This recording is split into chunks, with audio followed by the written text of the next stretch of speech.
He- Hello, Coloring Carew. How are you today? I hope you're well. This this is an adult coloring therapy channel not intended for people under 17. I'm sorry, I had to make it 17 and over because the app suggests is 17 and over, so that's what it's going to be. I do have a few young people that is still allowed to come here as long as they behave themselves, and you can't follow any adults in the chat. And I will tell them that when they come in. Like any new ones, if they're already following them, I'm not gonna. Hey, Arnie, I'm not gonna make them unfollow them.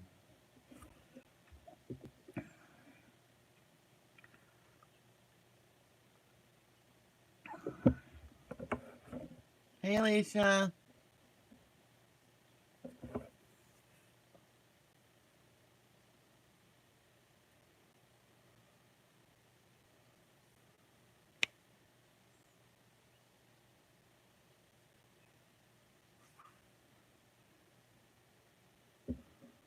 Hmm.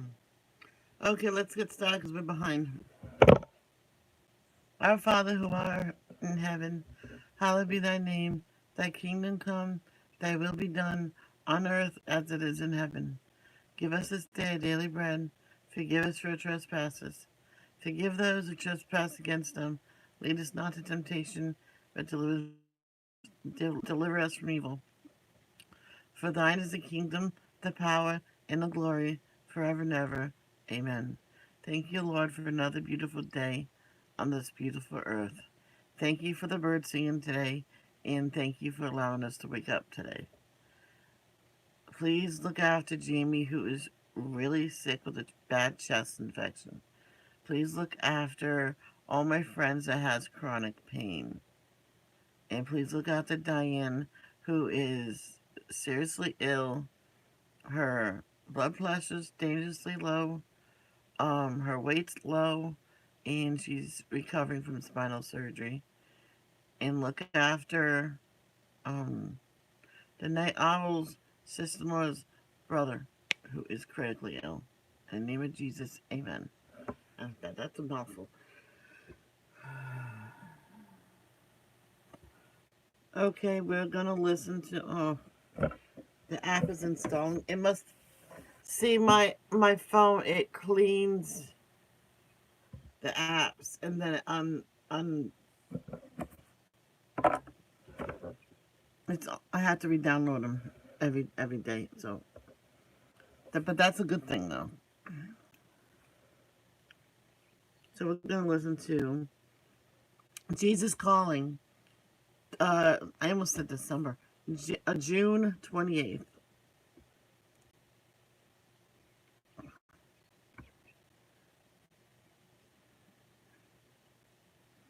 I don't even know what this volume's on.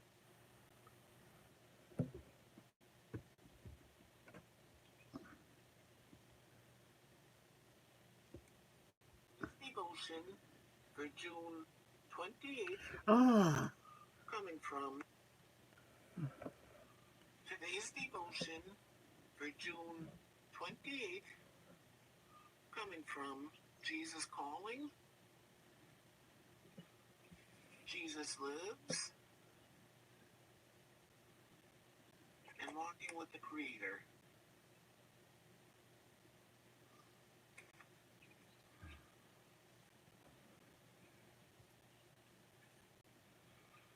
Taste and see that I am good.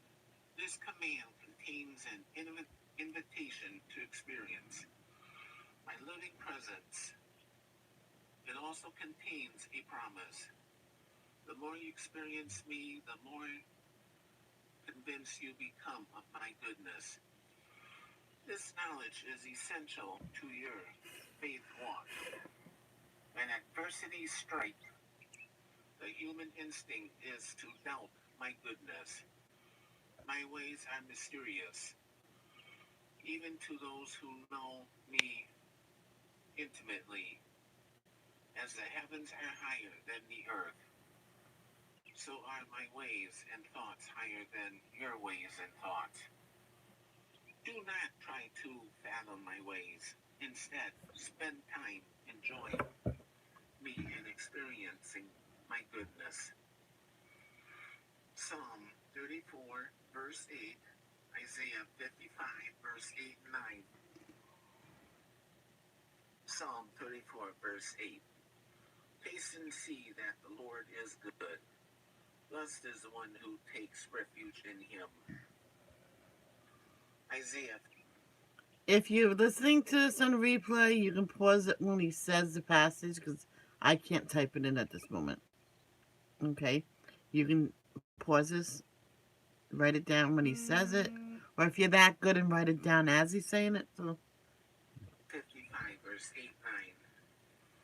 For my thoughts are not your thoughts, neither are your ways my ways, declares the Lord. As the heavens are higher than the earth, so are my ways higher than your ways, and my thoughts than your thoughts.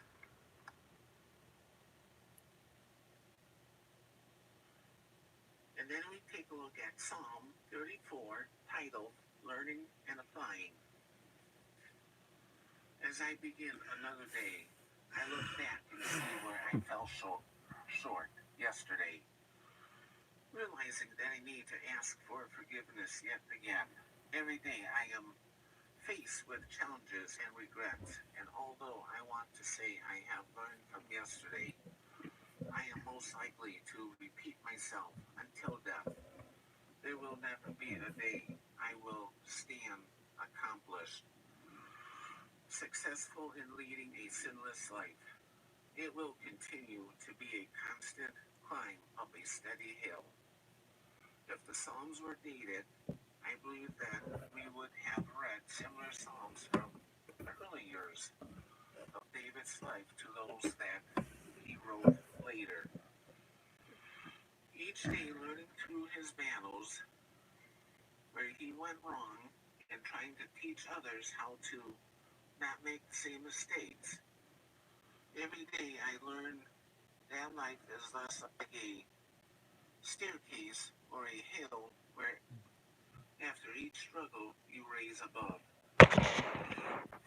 but more like a hamster wheel where although you get past the struggle you are in, you are most apt to face it yet again.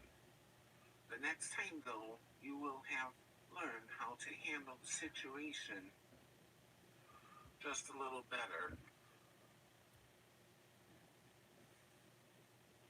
Saul did not come after David only once, he came after him time and time again. Here in verse 34, David has been on the run. He has sought refuge, yet in his attempts to stay safe, he uses the guise of being insane.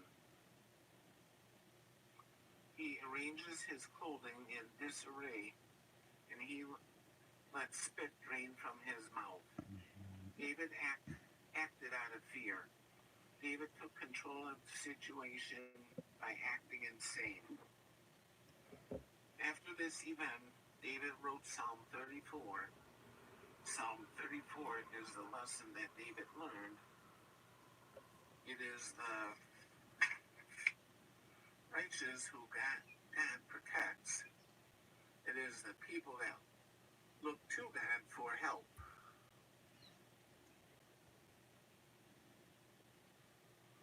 It is all those that fear him, seek him, and praise him that he stays close to. Those that reject him and do not involve him in their daily lives, he also rejects. And he does not assist them. Realizing all of this and reflecting on this, David's heart is thankful for the lessons he had learned and begins by praising the Lord. In verse 34:11, he says, "Come ye children, hearken unto me." David wants to pass on what he learned through his experience. It is the righteous that God stays near to. Blesses and strengthens.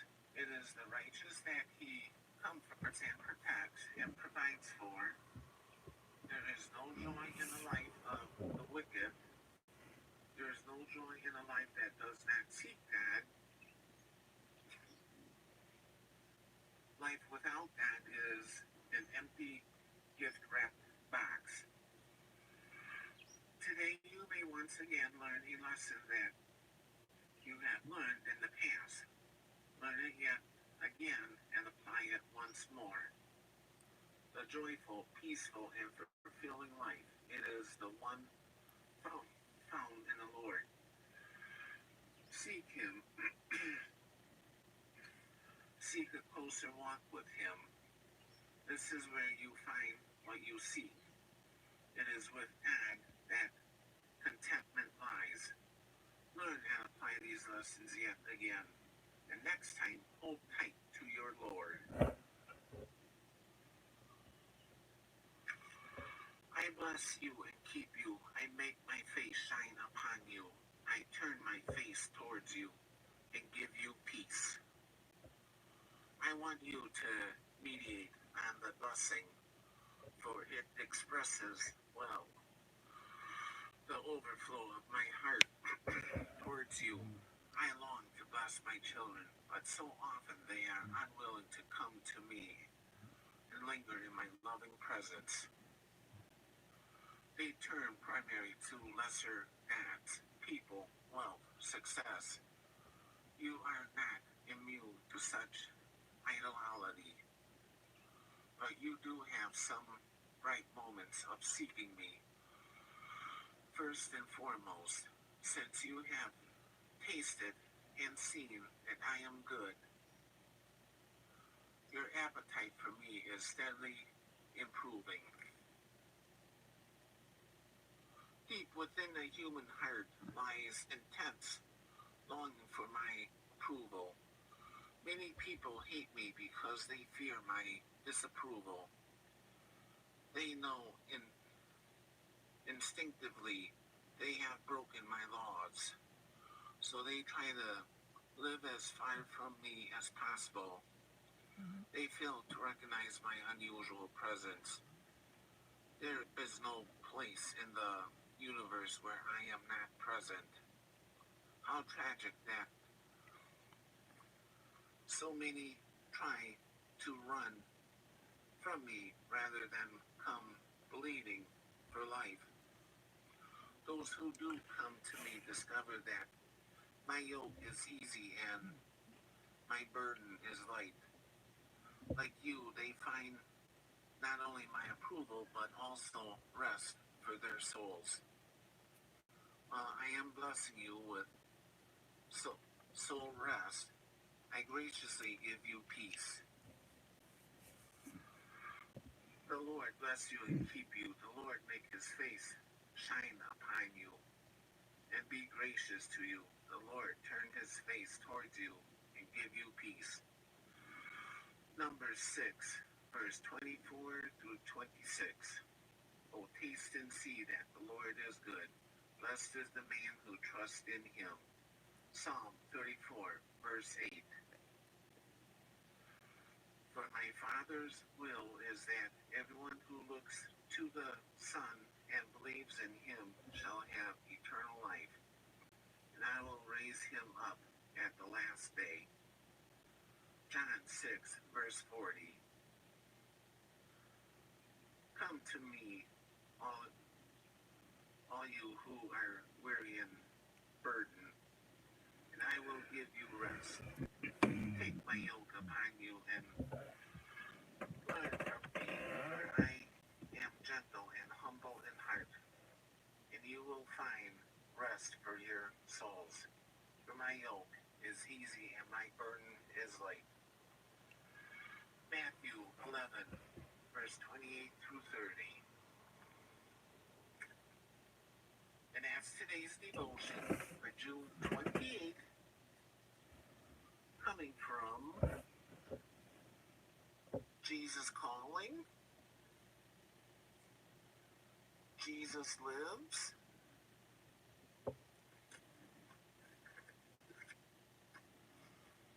and Walking with the Creator.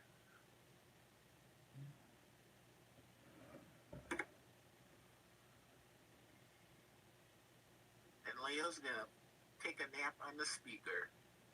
Should turn that speaker on. He didn't mention about Maya being there. That's not nice. All right.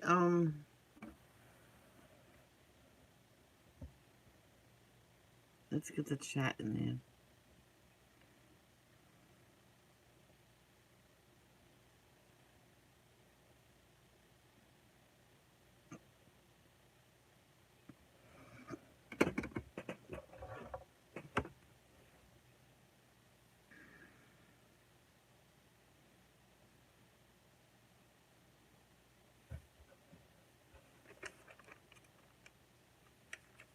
I still got that girl in my head. Singing that? Oh my god. She's singing that song so good.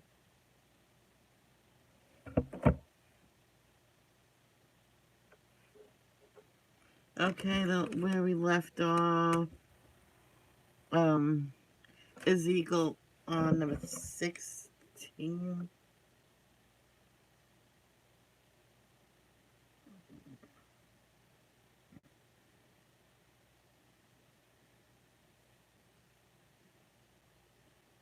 I don't think we'll get past this, but if we get finished Ezekiel, we're going to go on to the book of Daniel. So I'm just going to say it. I'm not going to type it in every single chapter. Okay.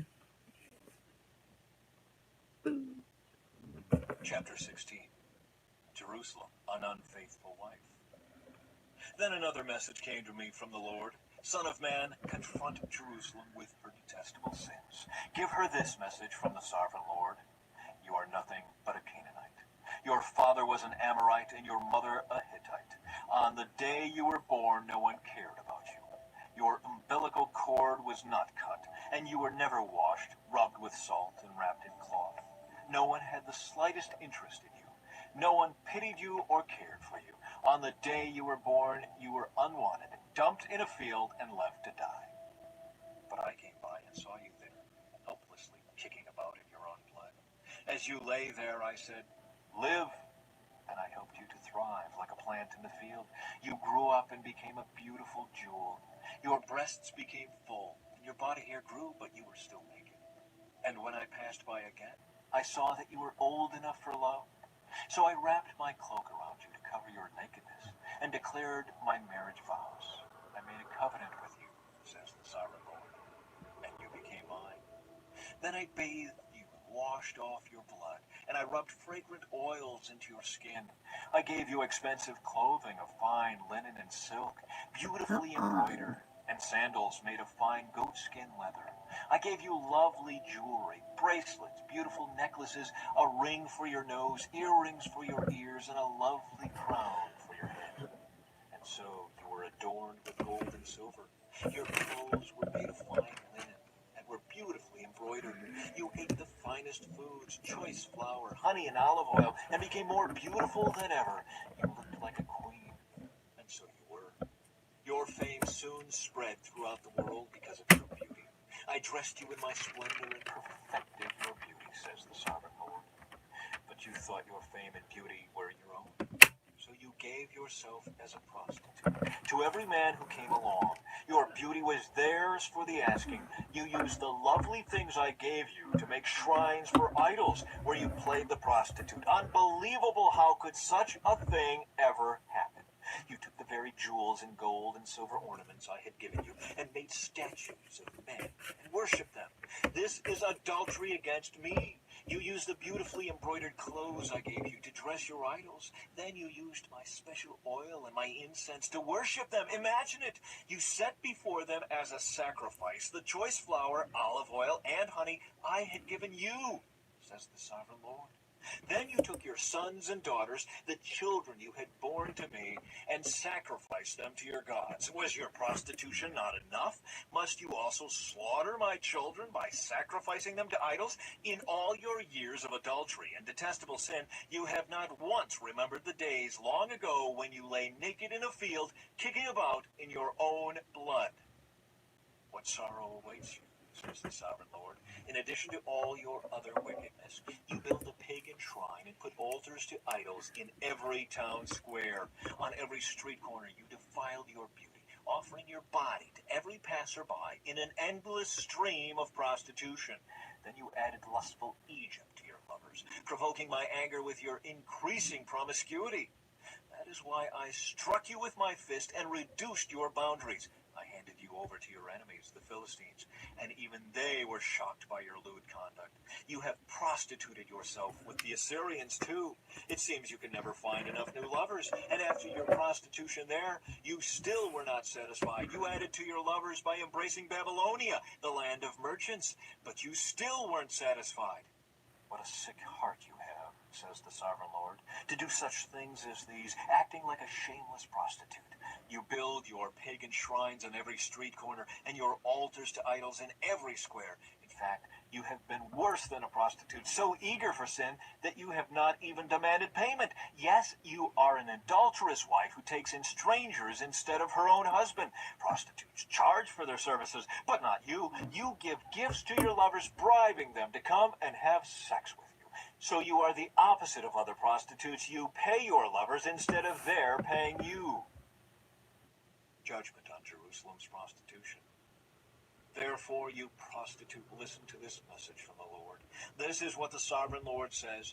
Because you have poured out your lust and exposed yourself in prostitution to all your lovers, and because you have worshipped detestable idols, and because you have slaughtered your children as sacrifices to your gods, this is what I am going to do.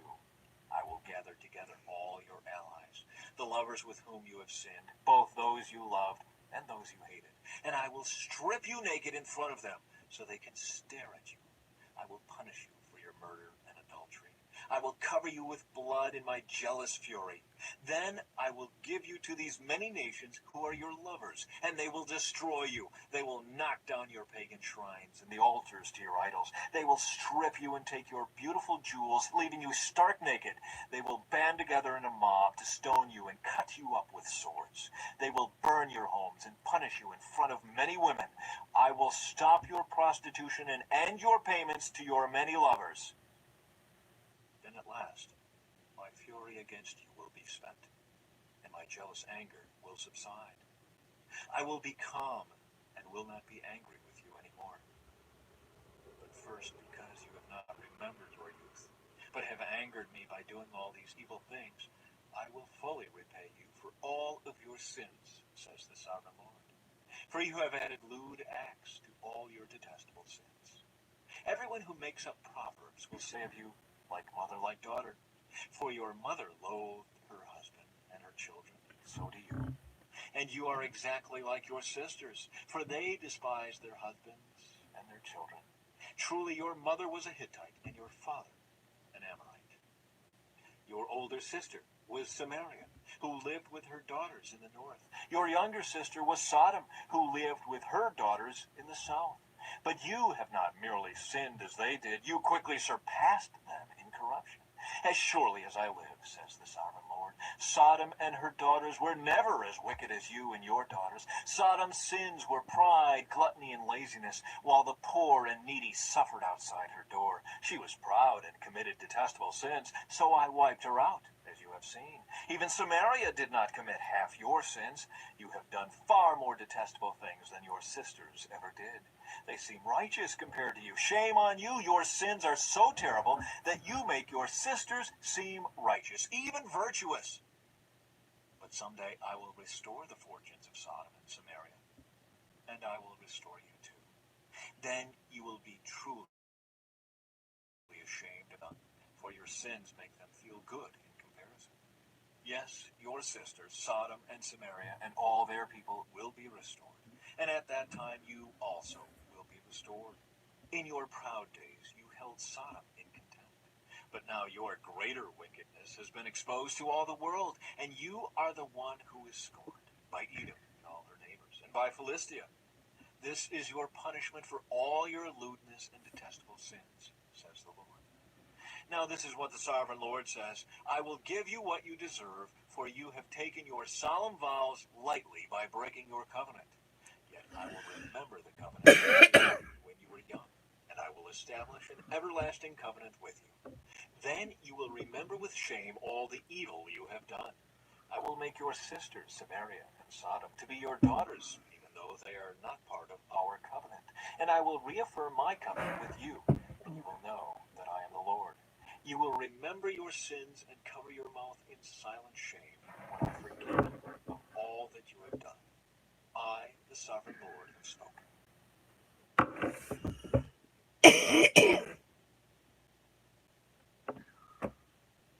Chapter 17. A story of two eagles. Then this message came to me from the Lord. Son of man, give this riddle, and tell this story to the people of Israel. Give them this message from the sovereign Lord. A great eagle with broad wings and long feathers, covered with many-colored plumage, came to Lebanon. He seized the top of a cedar tree and plucked off its highest branch. He carried it away to a city filled with merchants. He planted it in a city of traders. He also took a seedling from the land and planted it in fertile soil. He placed it beside a broad river where it could grow like a willow tree. It took root there and grew into a low spreading vine. Its branches turned up toward the eagle, and its roots grew down into the ground. It produced strong branches and put out shoots. But then another great eagle came with broad wings and full plumage. So the vine now sent its roots and branches toward him for water, even though it was already planted in good soil and had plenty of water so it could grow into a splendid vine and produce rich leaves and luscious fruit. So now the sovereign Lord asks, will this vine grow and prosper? No, I will pull it up, roots and all. I will cut off its fruit and let its leaves wither and die. I will pull it up easily without a strong arm or a large army. But when the vine is transplanted, will it thrive? No, it will wither away when the east wind blows against it. It will die in the same good soil where it had grown so well. The riddle explained. Then this message came to me from the Lord. Say to these rebels of Israel, don't you understand the meaning of this riddle of the eagles? The king of Babylon came to Jerusalem, took away her king and princes, and brought them to Babylon. He made a treaty with a member of the royal family and forced him to take an oath of loyalty. He also exiled Israel's most influential leaders, so Israel would not become strong again in revolt. Only by keeping her treaty with Babylon could Israel survive. Nevertheless, this man of Israel's royal family rebelled against Babylon, sending ambassadors to Egypt to request a great army and many horses.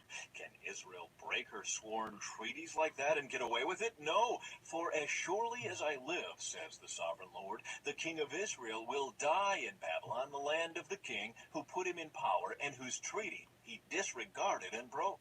Pharaoh and all his mighty army will fail to help Israel when the king of Babylon lays siege to Jerusalem again and destroys many lives. For the king of Israel disregarded his treaty and broke it after swearing to obey. Therefore he will not escape. So this is what the sovereign Lord says. As surely as I live, I will punish him for breaking my covenant and disregarding the solemn oath he made in my name. I will throw my net over him and capture him in my snare. I will bring him to Babylon and put him on trial for this treason against me. And all his best warriors will be killed in battle, and those who survive will be scattered to the four winds. Then you will know that I, the Lord, have spoken. This is what the sovereign Lord says. I will take a branch from the top of a tall cedar, and I will plant it on the top of Israel's highest mountain. It will become a majestic cedar, sending forth its branches and producing seed. Birds of every sort will nest in it, finding shelter in the shade of its branches. And all the trees will know that it is I, the Lord, who cuts the tall tree down and makes the short tree grow tall. It is I who makes the green tree wither and gives the dead tree new life. I, the Lord, have spoken, and I will do what I said. Amen. Chapter 18. The Justice of a Righteous God. Then another message came to me from the Lord. Why do you quote this proverb concerning the land of Israel? The parents have eaten sour grapes, but their children's mouths pucker at the taste. As surely as I live, says the sovereign Lord, you will not quote this proverb any more in Israel. For all people are mine to judge, both parents and children alike. And this is my rule, the person who sins is the one who will die. Suppose a certain man is righteous and does what is just and right. He does not feast in the mountains before Israel's idols, or worship them. He does not commit adultery or have intercourse with a woman during her menstrual period. He is a No, merciful creditor, really. not keeping the items given as security by poor debtors. He does not rob the poor, but instead gives food to the hungry and provides clothes for the needy. He grants loans without interest, stays away from injustice, is honest and fair when judging others, and faithfully obeys my decrees and regulations. Anyone who does these things is just and will surely live, says the sovereign Lord. But suppose that man has a son who grows up to be a robber or murderer and refuses to do what is right. And that son does all the evil things his father would never do. He worships idols on the mountains, commits adultery, oppresses the poor and helpless, steals from debtors by refusing to let them redeem their security, worships idols, commits detestable sins, and lends money at excessive interest. Should such a sinful person live? No, he must die and must take full blame. But suppose that sinful son, in turn, has a son who sees his father's wickedness and decides against that kind of life. This son refuses to worship idols on the mountains and does not commit adultery. He does not exploit the poor, but instead is fair to debtors and does not rob them. He gives food to the hungry and provides clothes for the needy. He helps the poor, does not lend money at interest, and obeys all my regulations and decrees. Such a person will not die because of his father's sins. He will surely live. But the father will die for his many sins, for being cruel, robbing people, and doing what was clearly wrong among his people. What, you ask? Doesn't the child pay for the parent's sins? No, for if the child does what is just and right and keeps my decrees, that child will surely live. The person who sins is the one who will die.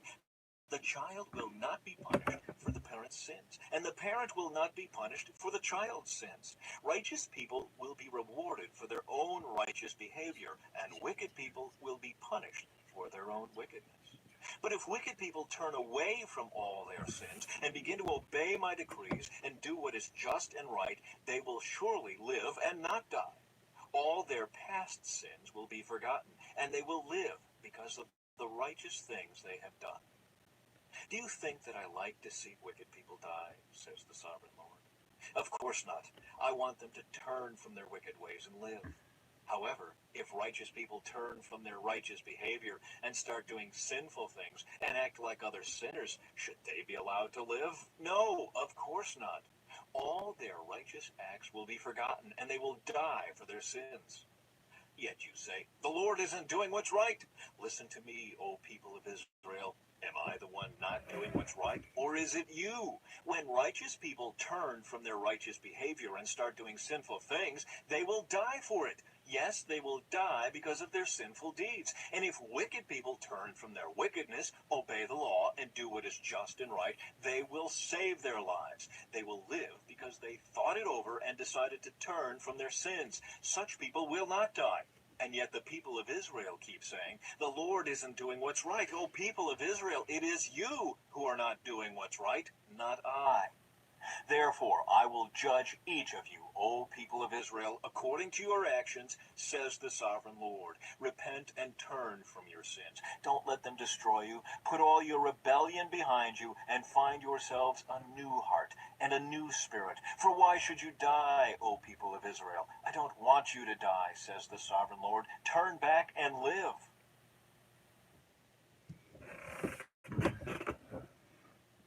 Chapter 19. A funeral song for Israel's kings. Sing this funeral song for the princes of Israel. What is your mother? A lioness among lions. She laid down among the young lions and reared her cubs. She raised one of her cubs to become a strong young lion. He learned to hunt and devour prey, and he became a man-eater. Then the nations heard about him, and he was trapped in their pit. They led him away with hooks to the land of Egypt. When the lioness saw that her hopes for him were gone, she took another of her cubs and taught him to be a strong young lion. He prowled among the other lions and stood out among them in his strength. He learned to hunt and devour prey, and he too became a man-eater. He demolished fortresses and destroyed their towns and cities. Their farms were desolated, and their crops were destroyed. The land and its people trembled in fear when they heard him roar. Then the armies of the nations attacked him, surrounding him from every direction. They threw a net over him and captured him in their pit. With hooks they dragged him into a cage and brought him before the king of Babylon. They held him in captivity, so his voice could never again be heard on the mountains of Israel. Your mother was like a vine planted by the water's edge. It had lush green foliage because of the abundant water. Its branches became strong, strong enough to be a ruler's scepter.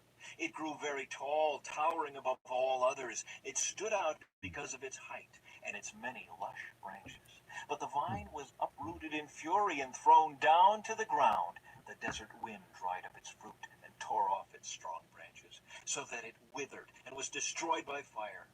Now the vine is transplanted to the wilderness, where the ground is hard and dry. A fire has burst out from its branches and devoured its fruit.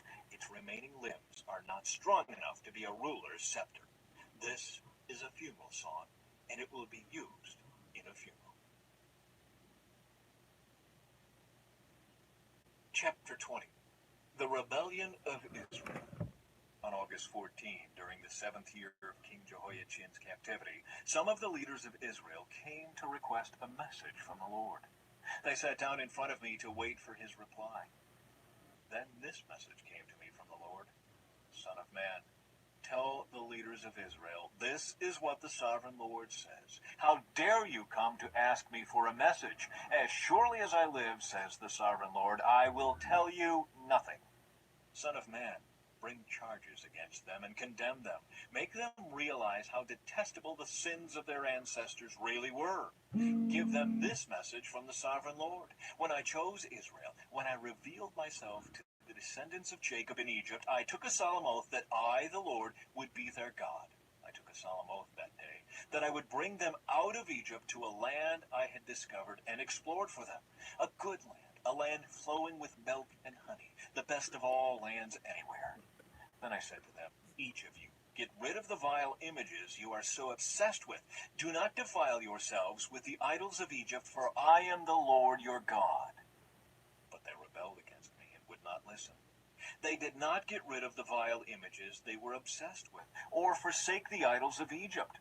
Then I threatened to pour out my fury on them to satisfy my anger while they were still in Egypt. But I didn't do it, for I acted to protect the honor of my name. I would not allow shame to be brought on my name among the surrounding nations who saw me reveal myself by bringing the Israelites out of Egypt. So I brought them out of Egypt and led them into the wilderness. There I gave them my decrees and regulations, so they could find life by keeping them. And I gave them my Sabbath days of rest as a sign between them and me. It was to remind them that I am the Lord, who had set them apart to be holy.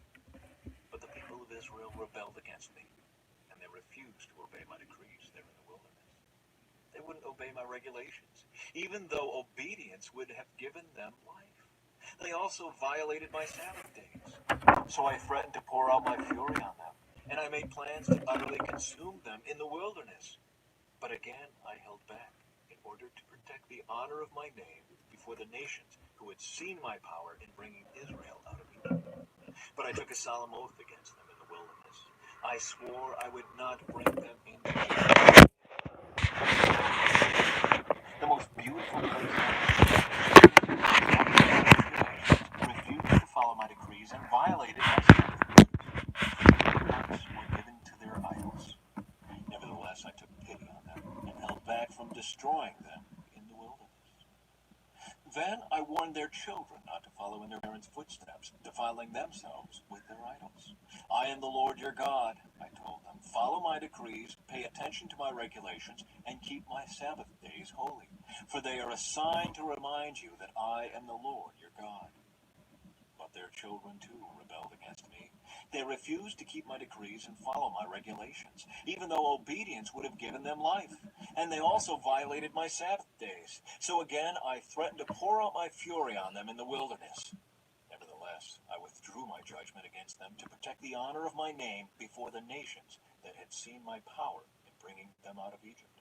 But I took a solemn oath against them in the wilderness. I swore I would scatter them among all the nations, because they did not obey my regulations. They scorned my decrees by violating my Sabbath days and longing for the idols of their ancestors. I gave them over to worthless decrees and regulations that would not lead to life. I let them pollute themselves with the very gifts I had given them, and I allowed them to give their firstborn children as offerings to their gods, so I might devastate them and remind them that I alone am the Lord. Judgment and restoration. Therefore, Son of Man, give the people of Israel this message from the Sovereign Lord. Your ancestors continued to blaspheme and betray me. For when I brought them into the land I had promised them, they offered sacrifices on every high hill and under every green tree they saw. They roused my fury as they offered up sacrifices to their gods. They brought their perfumes and incense and poured out their liquid offerings to them. I said to them, what is this high place where you are going? This kind of pagan shrine has been called Bama, high place, ever since. What did you just say? Therefore give the people of Israel this message from the Sovereign Lord. Do you plan to pollute yourselves just as your ancestors did? Do you They said the word Obama, like Obama. intend to keep prostituting yourselves by worshiping vile images? For when you offer gifts to them and give your little children to be burned as sacrifices, you continue to pollute yourselves with idols to this day. Should I allow you to ask for a message from me, O people of Israel? As surely as I live, says the Sovereign Lord, I will tell you nothing. You say, we want to be like the nations all around us who serve idols of wood and stone. But what you have in mind will never happen. As surely as I live, says the Sovereign Lord, I will rule over you with an iron fist in great anger and with awesome power. And in anger I will reach out with my strong hand Oh, and wait a powerful minute. arm, and I will bring you back from the Wait, that's lands gonna where be you are okay. scattered.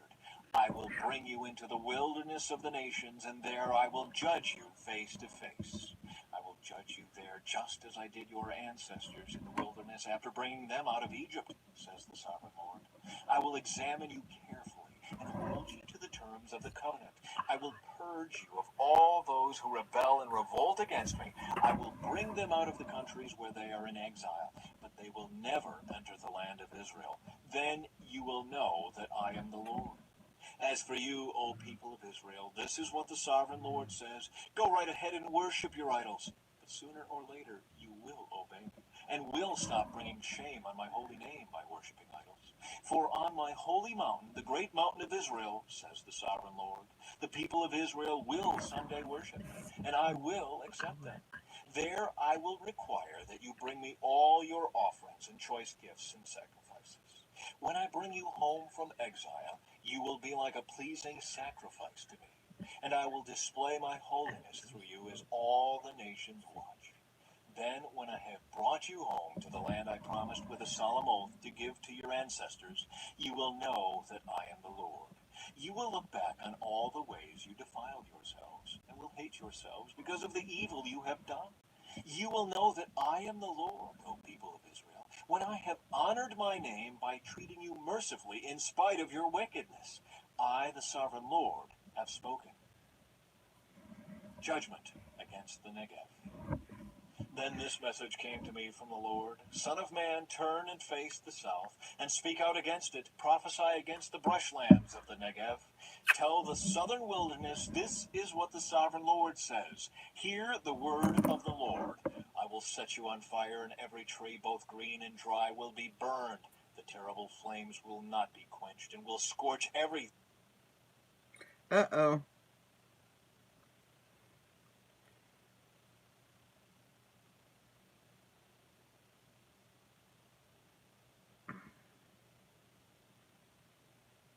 It'll come back on. Let's pause it. And now play.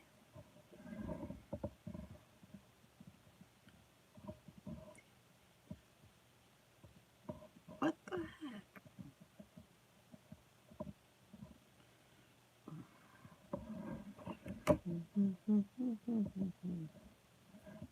Come on. Sorry, guys. Thing from south to north, and everyone in the world will see that I, the Lord, have set this fire. It will not be put out. Then I said, O sovereign Lord, they are saying of me, he only talks in riddles. My live is still not live from yesterday. Chapter 21. On my The other Lord's channel. sword of judgment. Then this message came to me from the Lord. Son of man, turn and face Jerusalem and prophesy against Israel and her sanctuaries. Tell her, this is what the Lord says, I am your enemy, O Israel, and I am about to unsheath my sword to destroy your people, the righteous and the wicked alike. Yes, I will cut off both the righteous and the wicked. I will draw my sword against everyone in the land, from south to north. Everyone in the world will know that I am the Lord. My sword is in my hand, and it will not return to its sheath until its work is finished. Son of man, groan before the people, groan before them with bitter anguish and a broken heart. When they ask why you are groaning, tell them, I groan because of the terrifying news I have heard. When it comes true, the boldest heart will melt with fear. All strength will disappear. Every spirit will faint. Strong knees will become as weak as water. And the sovereign Lord says, it is coming. It's on its way. Then the Lord said to me, Son of man, give the people this message from the Lord. A sword is being sharpened and polished. It is sharpened for terrible slaughter and polished to flash like lightning. Now will you laugh? Those far stronger than you have fallen beneath its power. Yes, the sword is now being sharpened and polished. It is being prepared for the executioner. Son of man, cry out and wail. Pound your thighs in anguish. For that sword will slaughter my people and their leaders. Everyone will die. It will put them all to the test. What chance do they have, says the sovereign Lord? Son of man, prophesy to them and clap your hands. Then take the sword and brandish it twice, even 3 times, to symbolize the great massacre facing them on every side. Let their hearts melt with terror, for the sword glitters at every gate. It flashes like lightning and is polished for slaughter. O sword, slash to the right, then slash to the left. Wherever you will, wherever you want, I too will clap my hands, and I will satisfy my fury. I, the Lord, have spoken. Omens for Babylon's king. Then this message came to me from the Lord. Son of man, make a map and trace 2 routes on it, for the sword of Babylon's king to follow. Put a signpost on the road that comes out of Babylon, where the road forks into 2. One road going to Ammon and its capital Rabbah, and the other to Judah and fortifying Jerusalem. The king of Babylon now stands at the fork, uncertain whether to attack Jerusalem or Rabbah. He calls his magicians to look for omens. They cast lots by shaking arrows from the quiver. They inspect the livers of animal sacrifices. The omen in his right hand says, Jerusalem. With battering rams, his soldiers will go against the gates, shouting for the kill. They will put up siege towers and build ramps against the walls. The people of Jerusalem will think it is a false omen because of their treaty with the Babylonians. But the king of Babylon will remind the people of their rebellion. Then he will attack and capture them. Therefore, this is what the sovereign Lord says. Again and again you remind me of your sin and your guilt. You don't even try to hide it. In everything you do, your sins are obvious for all to see. So now the time of your punishment has come. O you corrupt and wicked prince of Israel, your final day of reckoning is here. This is what the sovereign Lord says. Take off your jeweled crown, for the old order changes. Now the lowly will be exalted, and the mighty will be brought down.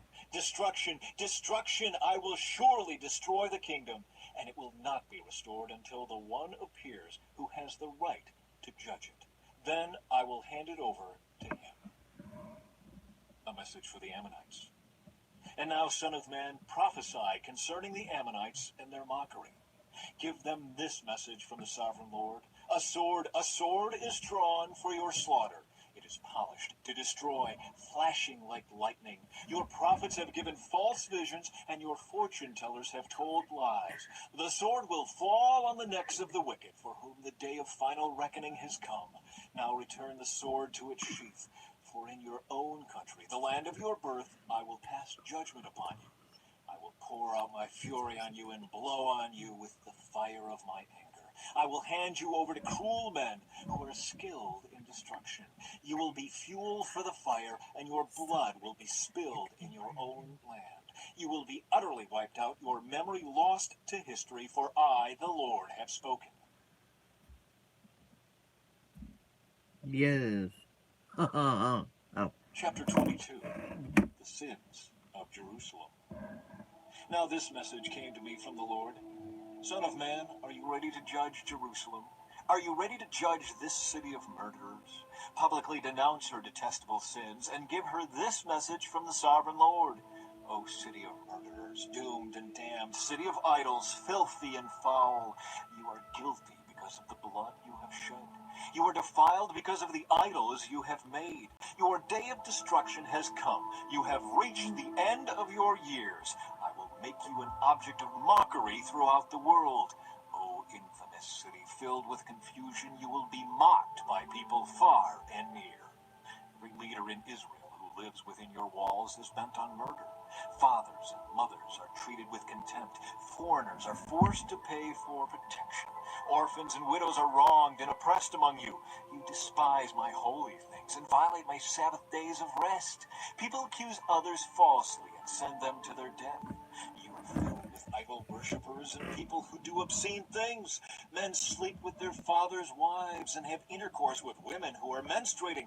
Within your walls live men who commit adultery with their neighbors' wives, who defile their daughters-in-law, or who rape their own sisters. There are hired murderers, lone racketeers, and extortioners everywhere. They never even think of me and my commands, says the sovereign Lord. But now I clap my hands in indignation over your dishonest gain and bloodshed. How strong and courageous will you be in my day of reckoning? I, the Lord, have spoken, and I will do what I said. I will scatter you among the nations and purge you of your wickedness. And when I have been dishonored among the nations because of you, you will know that I am the Lord. The Lord's refining furnace. Then this message came to me from the Lord. Son of man, the people of Israel are the worthless slag that remains after silver is smelted. They are the dross that is left over, a useless mixture of copper, tin, iron, and lead. So tell them, this is what the sovereign Lord says. Because you are all worthless slag, I will bring you to my crucible in Jerusalem. Just as copper, iron, lead, and tin are melted down in a furnace, I will melt you down in the heat of my fury. I will gather you together and blow the fire of my anger upon you, and you will melt like silver in fierce heat. Then you will know that I, the Lord, have poured out my fury on you. The sins of Israel's leaders. Again a message came to me from the Lord. Son of man, give the people of Israel this message. In the day of my indignation you will be like a polluted land, a land without rain. Your princes plot conspiracies just as lions stalk their prey. They devour innocent people, seizing treasures and extorting wealth. They make many widows in the land. Your priests have violated my instructions and defiled my holy things. They make no distinction between what is holy and what is not. And they do not teach my people the difference between what is ceremonially clean and unclean. They disregard my Sabbath days, so that I am dishonored among them. Your leaders are like wolves who tear apart their victims. They actually destroy people's lives for money. And your prophets cover up for them by announcing false visions and making lying predictions. They say, my message is from the sovereign Lord. And the Lord hasn't spoken a single word to them. Even common people oppress the poor, rob the needy, and deprive foreigners of justice. I looked for someone who might rebuild the wall of righteousness that guards the land. I searched for someone to stand in the gap in the wall so I wouldn't have to destroy the land, but I found no one. So now I will pour out my fury on them, consuming them with the fire of my anger. I will heap on their heads the full penalty for all their sins. I, the sovereign Lord, have spoken.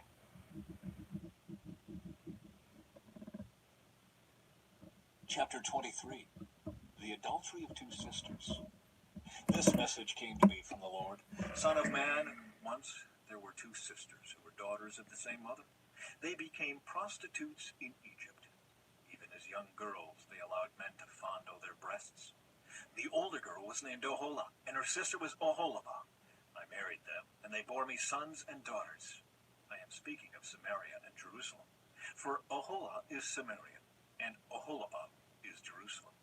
Then Oholah lusted after other lovers instead of me, and she gave her love to the Assyrian officers. They were all attractive young men, captains and commanders dressed in handsome blue, charioteers driving their horses. And so she prostituted herself with the most desirable men of Assyria, worshipping their idols and defiling herself. For when she left Egypt, she did not leave her spirit of prostitution behind. She was still as lewd as in her youth, when the Egyptians slept with her, fondled her breasts, and used her as a prostitute. And so I handed her over to her Assyrian lovers, whom she desired so much. They stripped her, took away her children as their slaves, and then killed her. After she received her punishment, her reputation was known to every woman in the land. Yet, even though Oholibah saw what had happened to Oholah, her sister, she followed right in her footsteps. And she was even more depraved, abandoning herself to her lust and prostitution. She Why? When fawned you have over a all great the husband. Assyrian officers, those captains and commanders in handsome uniforms, those charioteers driving their horses, all of them attractive young men. I saw the way she was going, defiling herself just like her older sister.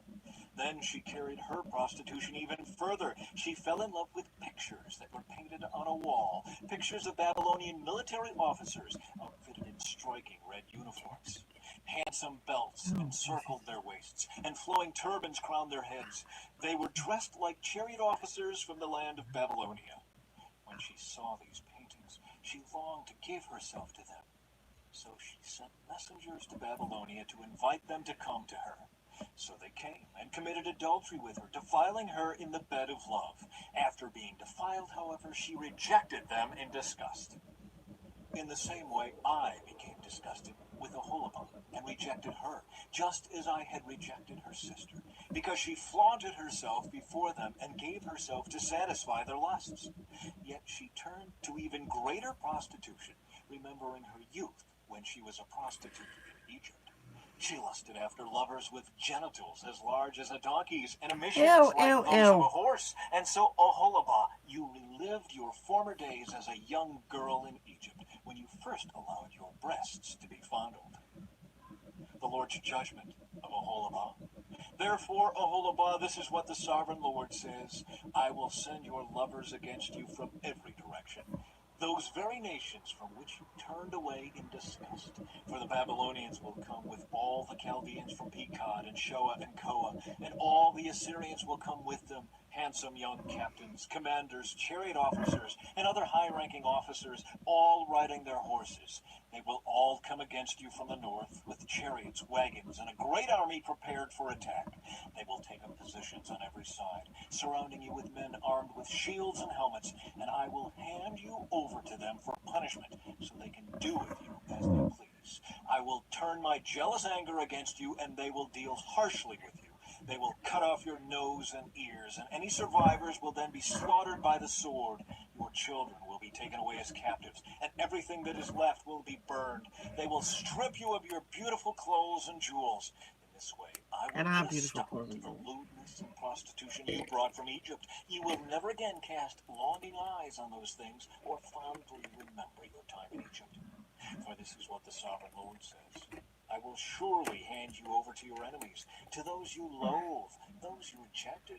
They will treat you with hatred and rob you of all you own, leaving you stark Thank naked. you. The shame of your prostitution will be exposed to all the world.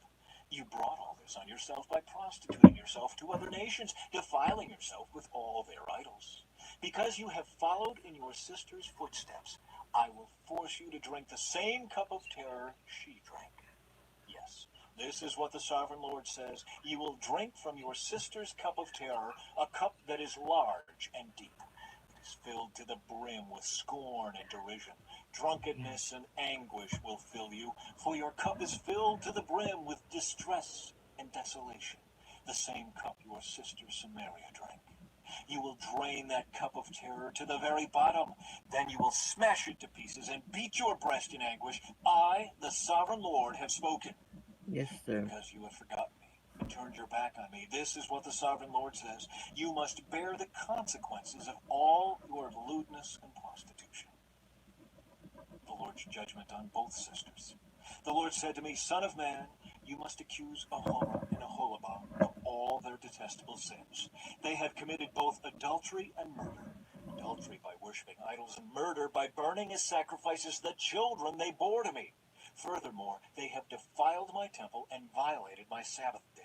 On the very day that they sacrificed their children to their idols, they boldly came into my temple to worship. They came in and defiled my house. You sisters sent messengers to distant lands to get men. Then, when they arrived, you bathed yourselves, painted your eyelids, and put on your finest jewels for them. You sat with them on a beautifully embroidered couch and put my incense and my special oil on a table that was spread before you. From your room came the sound of many men carousing. They were lustful men and drunkards from the wilderness, who put bracelets on your wrists and beautiful crowns on your heads. Then I said, if they really want to have sex with old, worn-out prostitutes like these, let them. And that is what they did. They had sex with Aholah and Aholibah, these shameless prostitutes. But righteous people will judge these sister cities for what they really are, adulterers and murderers. Now this is what the sovereign Lord says. Bring an army against them and hand them over to be terrorized and plundered. For their enemies will stone them and kill them with swords. They will butcher their sons and daughters and burn their homes. In this way, I will put an end to lewdness and idolatry in the land, and my judgment will be a warning to others not to follow their wicked example. You will be fully repaid for all your prostitution, your worship of idols. Yes, you will suffer the full penalty. Then you will know that I am the sovereign Lord.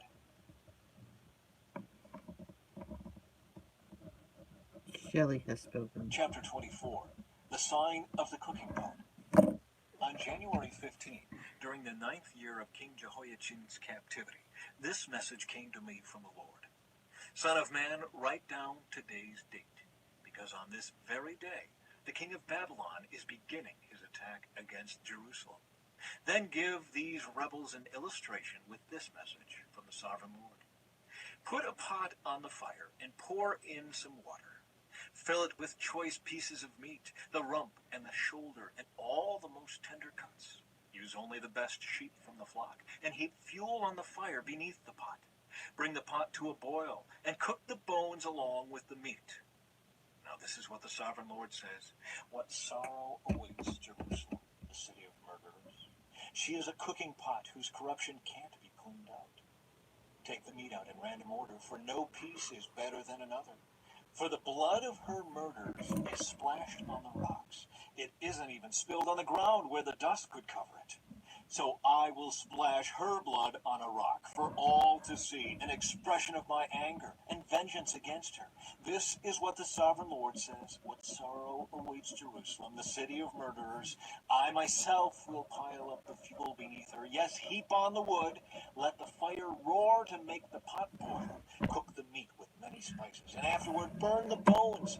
Now set the empty pot on the coals. Heat it red hot. Burn away the filth and corruption. But it's hopeless. The corruption can't be cleaned out. So throw it into the fire. Your impurity is your lewdness and the corruption of your idolatry. I tried to cleanse you, but you refused. So now you will remain in your filth until my fury against you has been satisfied. I, the Lord, have spoken. The time has come, and I won't hold back. I will not change my mind, and I will have no pity on you. You will be judged on the basis of all your wicked actions, says the sovereign Lord. The death of Ezekiel's wife. Then this message came to me from the Lord. Son of man, with one blow I will take away your dearest treasure, and you must not show any sorrow at her death. Do not weep. Let there be no tears.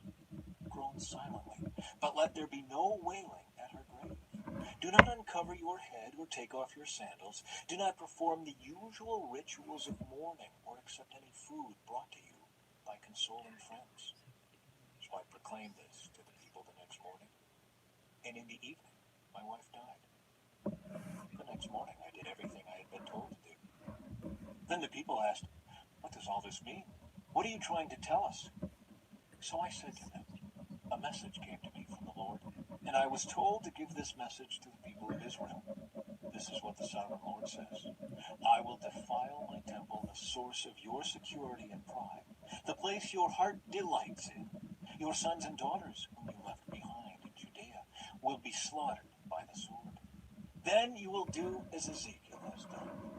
You will not mourn in public or console yourselves by eating the food brought by friends. Your heads will remain covered, and your sandals will not be taken off. You will not mourn or weep, but you will waste away because of your sins. You will mourn privately for all the evil you have done. Ezekiel is an example for you. You will do just as he has done. And when that time comes, you will know that I am the Lord. Then the Lord said to me, Son of man, on the day I take away their stronghold, their joy and glory, their heart's desire, their dearest treasure, I will also take away their sons and daughters. And on that day, a survivor from Jerusalem will come to you in Babylon and tell you what has happened. And when he arrives, your voice will suddenly return so you can talk to him. And you will be a symbol for these people. Then they will know that I am the Lord.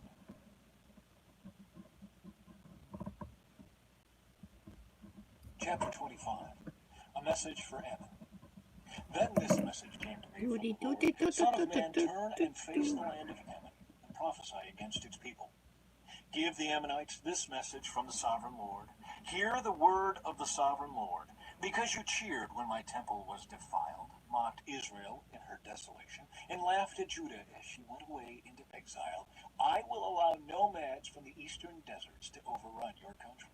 They will set up their camps among you and pitch their tents on your land. They will harvest all your fruit and drink the milk from your livestock. And I will turn the city of Rabbah into a pasture for camels, and all the land of the Ammonites into a resting place for sheep and goats. Then you will know that I am the Lord. This is what the Sovereign Lord says. Because you clapped and danced and cheered with glee at the destruction of my people, I will raise my fist of judgment against you. I will give you as plunder to many nations. I will cut you off from being a nation and destroy you completely. Then you will know that I am the Lord. A message for Moab. This is what the Sovereign Lord says.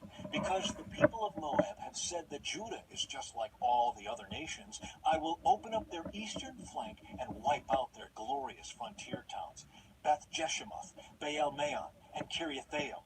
And I will hand Moab over to nomads from the eastern deserts, just as I handed over Ammon. Yes, the Ammonites will no longer be counted among the nations. In the same way, I will bring my judgment down on the Moabites. Then they will know that I am the Lord. A message for Edom. This is what the Sovereign Lord says. The people of Edom have sinned greatly by avenging themselves against the people of Judah. Therefore, says the Sovereign Lord, I will raise my fist of judgment against Edom. I will wipe out its people and animals with the sword. I will make a wasteland of everything from Teman to Dedan. I will accomplish this by the hand of my people of Israel. They will carry out my vengeance with anger, and Edom will know that this vengeance is from me. I, the Sovereign Lord, have spoken. A message for Philistia. This is what the Sovereign Lord says. The people of Philistia have acted against Judah out of bitter revenge and long-standing contempt. Therefore, this is what the Sovereign Lord says. I will raise my fist of judgment against the land of the Philistines. I will wipe out the Kirithites and utterly destroy the people who live by the sea. I will execute terrible vengeance against them to punish them for what they have done. And when I have inflicted my revenge, they will know that I am the Lord. Chapter 26. A message for Tyre. On February 3, during the 12th year of King Jehoiachin's captivity, this message came to me from the Lord. Son of man, Tyre has rejoiced over the fall of Jerusalem, saying, Ha! She who was the gateway to the rich trade routes to the east has been broken, and I am the heir. Because she has been made desolate, I will become wealthy. Therefore, this is what the Sovereign Lord says. I am your enemy, O Tyre, and I will bring many nations against you, like the waves of the sea crashing against your shoreline. They will destroy the walls of Tyre and tear down its towers.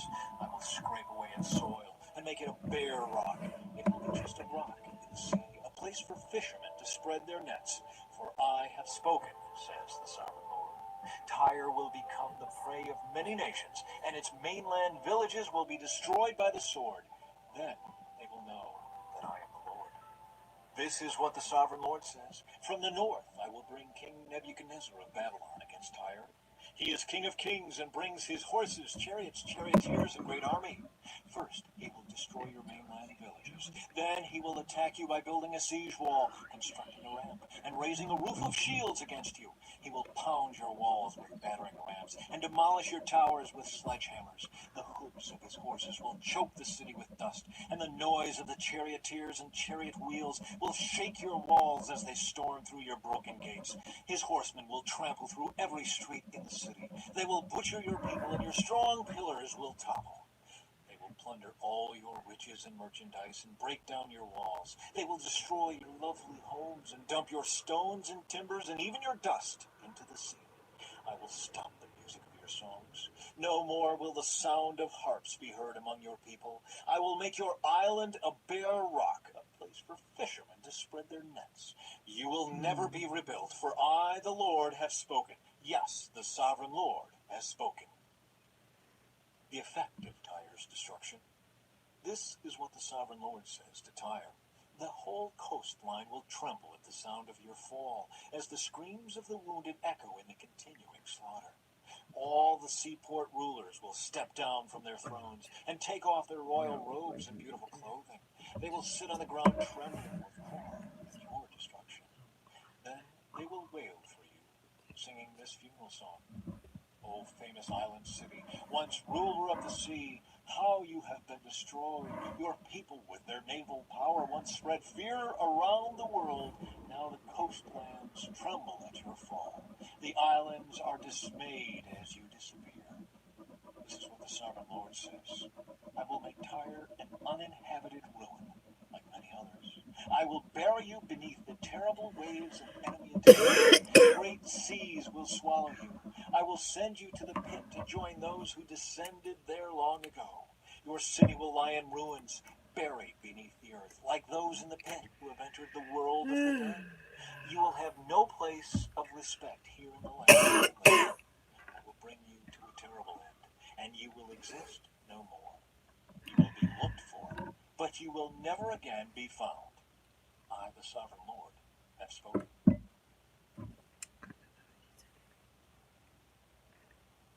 Chapter 27. The end of Tyre's glory. Then this message came to me from the Lord. Son of man, sing a funeral song for Tyre, that mighty gateway to the sea, the trading center of the world. Give Tyre this message from the sovereign Lord. You boasted, O Tyre, my beauty is perfect. You extended your boundaries into the sea. Your builders made your beauty perfect. You were like a great ship built of the finest cypress from Shinar. They took a cedar from Lebanon to make a mast for you. They carved your oars from the oaks of Bashan. Your deck of pine from the coasts of Cyprus was inlaid with ivory. Your sails were made of Egypt's finest linen, and they flew as a banner above you.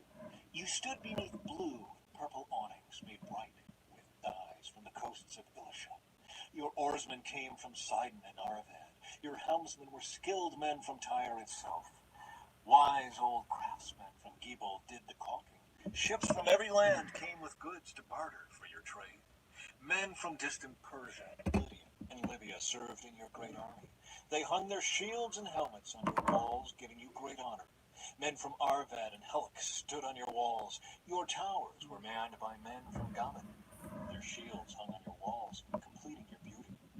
Tarshish sent merchants to buy your wares in exchange for silver, iron, tin, and lead. Merchants from Greece, Tubal, and Meshet brought slaves and articles of bronze to trade with you. From Togarmah came riding horses, chariot horses, and mules, all in exchange for your goods. Merchants came to you from Dedan. Numerous coastlines were your captive markets. They brought payment in ivory tusks and ebony wood. Syria sent merchants to buy your rich variety of goods. They traded turquoise, purple dyes, embroidery, fine linen, and jewelry of coral and rubies. Judah and Israel traded for your wares, offering wheat from Minnith, figs, honey, olive oil, and balm. Damascus sent merchants to buy your rich variety of goods. Phoenicians, bringing wine from Helgam and white wool from Zahar. Greeks from Uzal came to trade for your merchandise. Wrought iron, cassia, and fragrant calamus were bartered for your wares. Dedan sent merchants to trade their expensive saddle blankets with you. The Arabians and the princes of Kedar sent merchants to trade lambs and rams and male goats in exchange for your goods. The merchants of Sheba and Ramah came with all kinds of spices, jewels, and gold in exchange for your wares. Haran, Cana, Eden, Sheba, Ashur, and Kilmad came with their merchandise too. They brought choice fabrics to trade, blue cloth, Hey, Dashy, how are you? embroidery, and multicolored carpets rolled up and bound with cords. The ships of Tarshish were your ocean caravans. Your island warehouse was filled to the brim. Okay. The destruction of Tyre. But look, your oarsmen have taken you into stormy seas. A mighty eastern gale has wrecked you in the heart of the sea. Everything is lost, your riches and wares, your sailors and pilots, your shipbuilders, merchants, and warriors. On the day of your ruin, everyone on board sinks into the depths of the sea. Your cities by the sea tremble as your pilots cry out in terror. All the oarsmen abandon their ships. The sailors and pilots on shore come to stand on the beach. They cry aloud over you and weep bitterly. They throw dust on their heads and roll in ashes. They shave their heads in grief for you and dress themselves in burlap. They weep for you with bitter anguish and deep mourning. As they wail and mourn over you, they sing this sad funeral song. Was there ever such a city as Tyre, now silent at the bottom of the sea? The merchandise you traded satisfied the desires of many nations. Kings at the ends of the earth were enriched by your trade. Now you are a wrecked ship, broken at the bottom of the sea. All your merchandise and crew have gone down with you. All who live along the coastlands are appalled at your terrible fate. Their kings are filled with horror and look on with twisted faces. The merchants among the nations shake their heads at the sight of you, for you have come to a horrible end and will exist no more.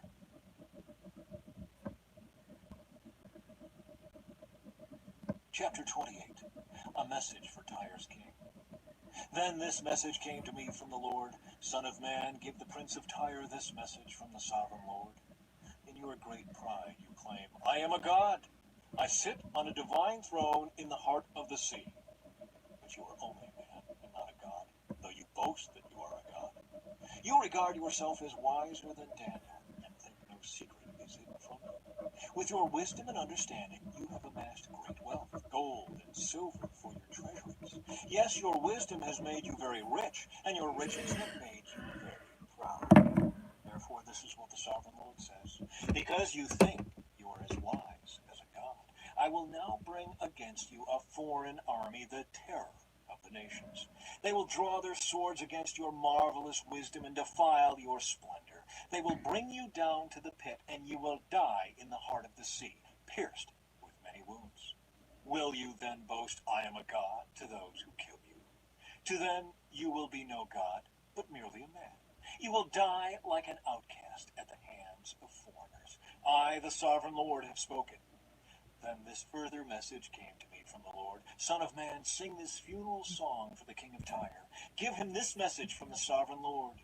You are the model of perfection, full of wisdom and exquisite in beauty. You were in Eden, the garden of God. Your clothing was adorned with every precious stone. Red carnelian, pale green peridot, white moonstone, blue-green beryl, onyx, green jasper, blue lapis lazuli, turquoise, and emerald, all beautifully crafted for you and set in the finest gold. They were given to you on the day you were created. I ordained and anointed you as the mighty angelic guardian. You had access to the holy mountain of God and walked among the stones of fire. You were blameless in all you did from the day you were created until the day evil was found in you. Your rich commerce led you to violence, and you sinned. So I banished you in disgrace from the mountain of God. I expelled you, O mighty guardian, from your place among the stones of fire. Your heart was filled with pride because of all your beauty. Your wisdom was corrupted by your love and splendor. So I threw you to the ground and exposed you to the curious gaze of kings. You defiled your sanctuaries with your many sins and your dishonest trade. So I brought fire out from within you, and it consumed you. I reduced you to ashes on the ground in the sight of all who were watching. All who knew you are appalled at your fate. You have come to a terrible end, and you will exist no more. A message for Sidon. Then another message came to me from the Lord. Son of man, turn and face the city of Sidon and prophesy against it. Give the people of Sidon this message from the sovereign Lord. I am your enemy, O Sidon, and I will reveal my glory by what I do to you. When I bring judgment against you and reveal my holiness among you, everyone watching will know that I am the Lord. I will send a plague against you, and blood will be spilled in your streets. The attack will come from every direction, and your people will lie slaughtered within your walls. Then everyone will know that I am the Lord. No longer will Israel's scornful neighbors prick and tear at her like briars and thorns. For then they will know that I am the sovereign Lord. Restoration for Israel. This is what the sovereign Lord says. The people of Israel will again live in their own land, the land I gave my servant Jacob. For I will gather them from the distant lands where I have scattered them. I will reveal to the nations of the world my holiness among my people. They will live safely in Israel and build homes and plant vineyards. And when I punish the neighboring nations that treated them with contempt, they will know that I am the Lord their God. Amen. Wake up! Chapter 29. A message from Egypt. On January 7th, during the 10th year of King Jehoiachin's captivity, this message came to me from the Lord. Son of man, turn and face Egypt, and prophesy against Pharaoh the king and all the people of Egypt. Give them this message from the sovereign Lord. I am your enemy, O Pharaoh, king of Egypt, you great monster, lurking in the streams of the Nile. For you have said, the Nile River is mine, I made it for myself. I will put hooks in your jaws and drag you out on the land with fish sticking to your scales. I will leave you and all your fish stranded in the wilderness to die. You will lie unburied on the open ground, for I have given you as food to the wild animals and birds. All the people of Egypt will know that I am the Lord. For to Israel you were just a staff made of reeds. When Israel leaned on you, you splintered and broke, and stabbed her in the armpit. When she put her weight on you, you gave way, and her back was thrown out of joint. Therefore, this is what the sovereign Lord says. I will bring an army against you, O Egypt, and destroy both people and animals. The land of Egypt will become a desolate wasteland, and the Egyptians will know that I am the Lord. Because you said, the Nile River is mine, I made it. I am now the enemy of both you and your river. I will make the land of Egypt a totally desolate wasteland, from Migdol to Aswan, as far south as the border of Ethiopia. For 40 years not a soul will pass that way, neither people nor animals. It will be completely uninhabited. I will make Egypt desolate, and it will be surrounded by other desolate nations. The cities will be empty and desolate for 40 years, surrounded by other ruined cities. I will scatter the Egyptians to distant lands.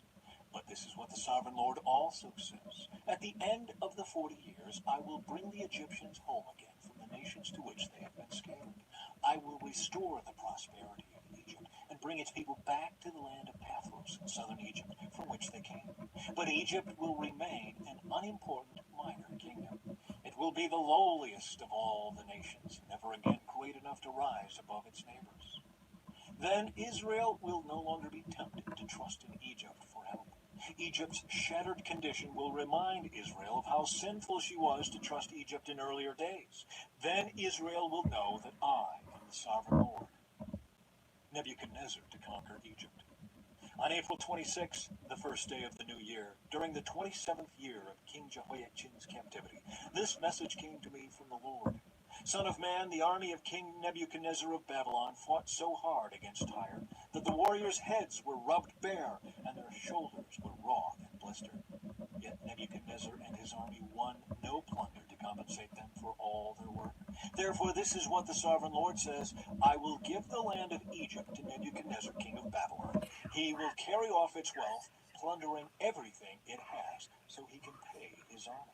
Yes, I have given him the land of Egypt as a reward for his work, says the sovereign Lord, because he was working for me when he destroyed Tyre. And the day will come when I will cause the ancient glory of Israel to revive. And then, Ezekiel, your words will be respected. Then they will know that I am the Lord. Oh. Chapter 30. A sad day for Egypt. This is another message that came to me from the Lord. Son of man, prophesy and give this message from the sovereign Lord. Weep and wail for that day, for the terrible day is almost here. The day of the Lord.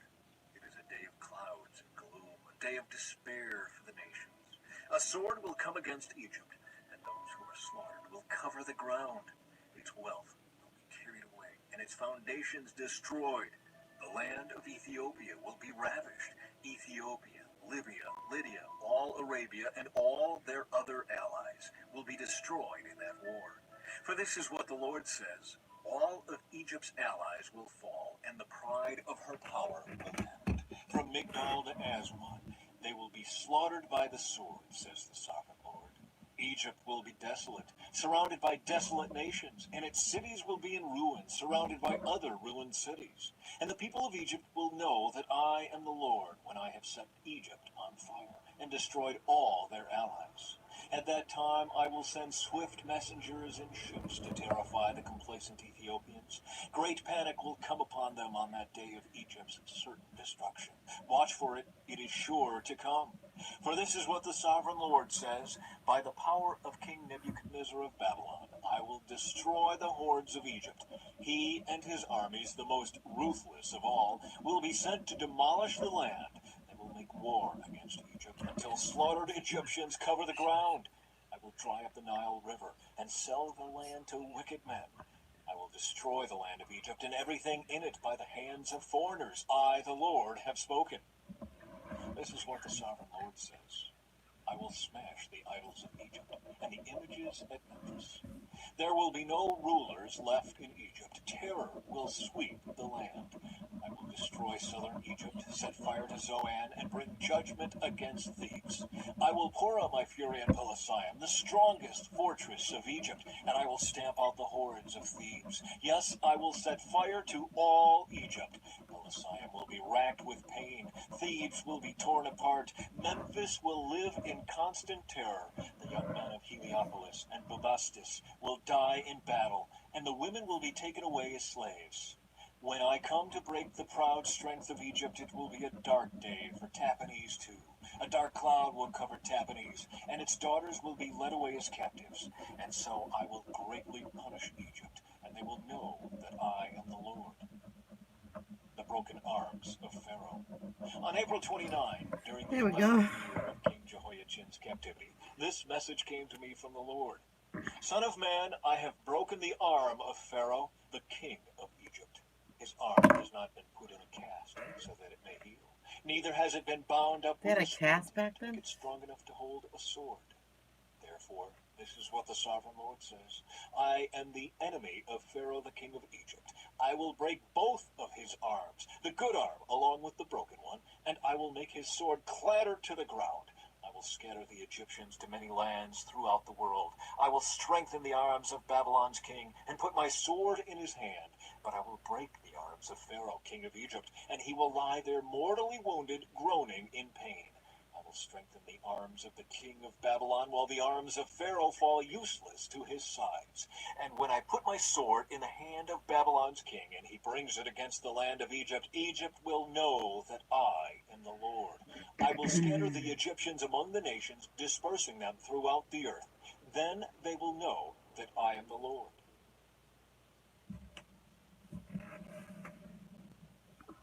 Chapter 31. Egypt prepared to fall in Assyria. On June 21, during the 11th year of King Jehoiachin's captivity, this message came to me from the Lord. Son of man, give this message to Pharaoh, king of Egypt, and all his hordes. To whom would you compare your greatness? You are like mighty Assyria, which was once like a cedar of Lebanon, with beautiful branches that cast deep forest shade, and with its top high among the clouds. Deep springs watered it and helped it to grow tall and luxuriant. The water flowed around it like a river, streaming to all the trees nearby. This great tree towered high, higher than all the other trees around it. It prospered and grew long, thick branches because of all the water at its roots. The birds nested in its branches, and in its shade all the wild animals gave birth. All the great nations of the world lived in its shadow. It was strong and beautiful, with wide-spreading branches, for its roots went deep into abundant water. No other cedar in the garden of God could rival it. No cypress had branches to equal it. No plane tree had boughs to compare. No tree in the garden of God came close to it in beauty. Because I made this tree so beautiful and gave it such magnificent foliage, it was the envy of all the Oh. other trees of Eden, the garden of God.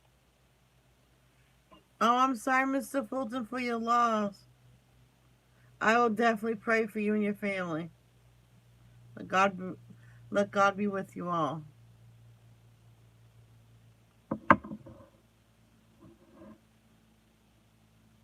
Therefore, this is what the sovereign Lord says.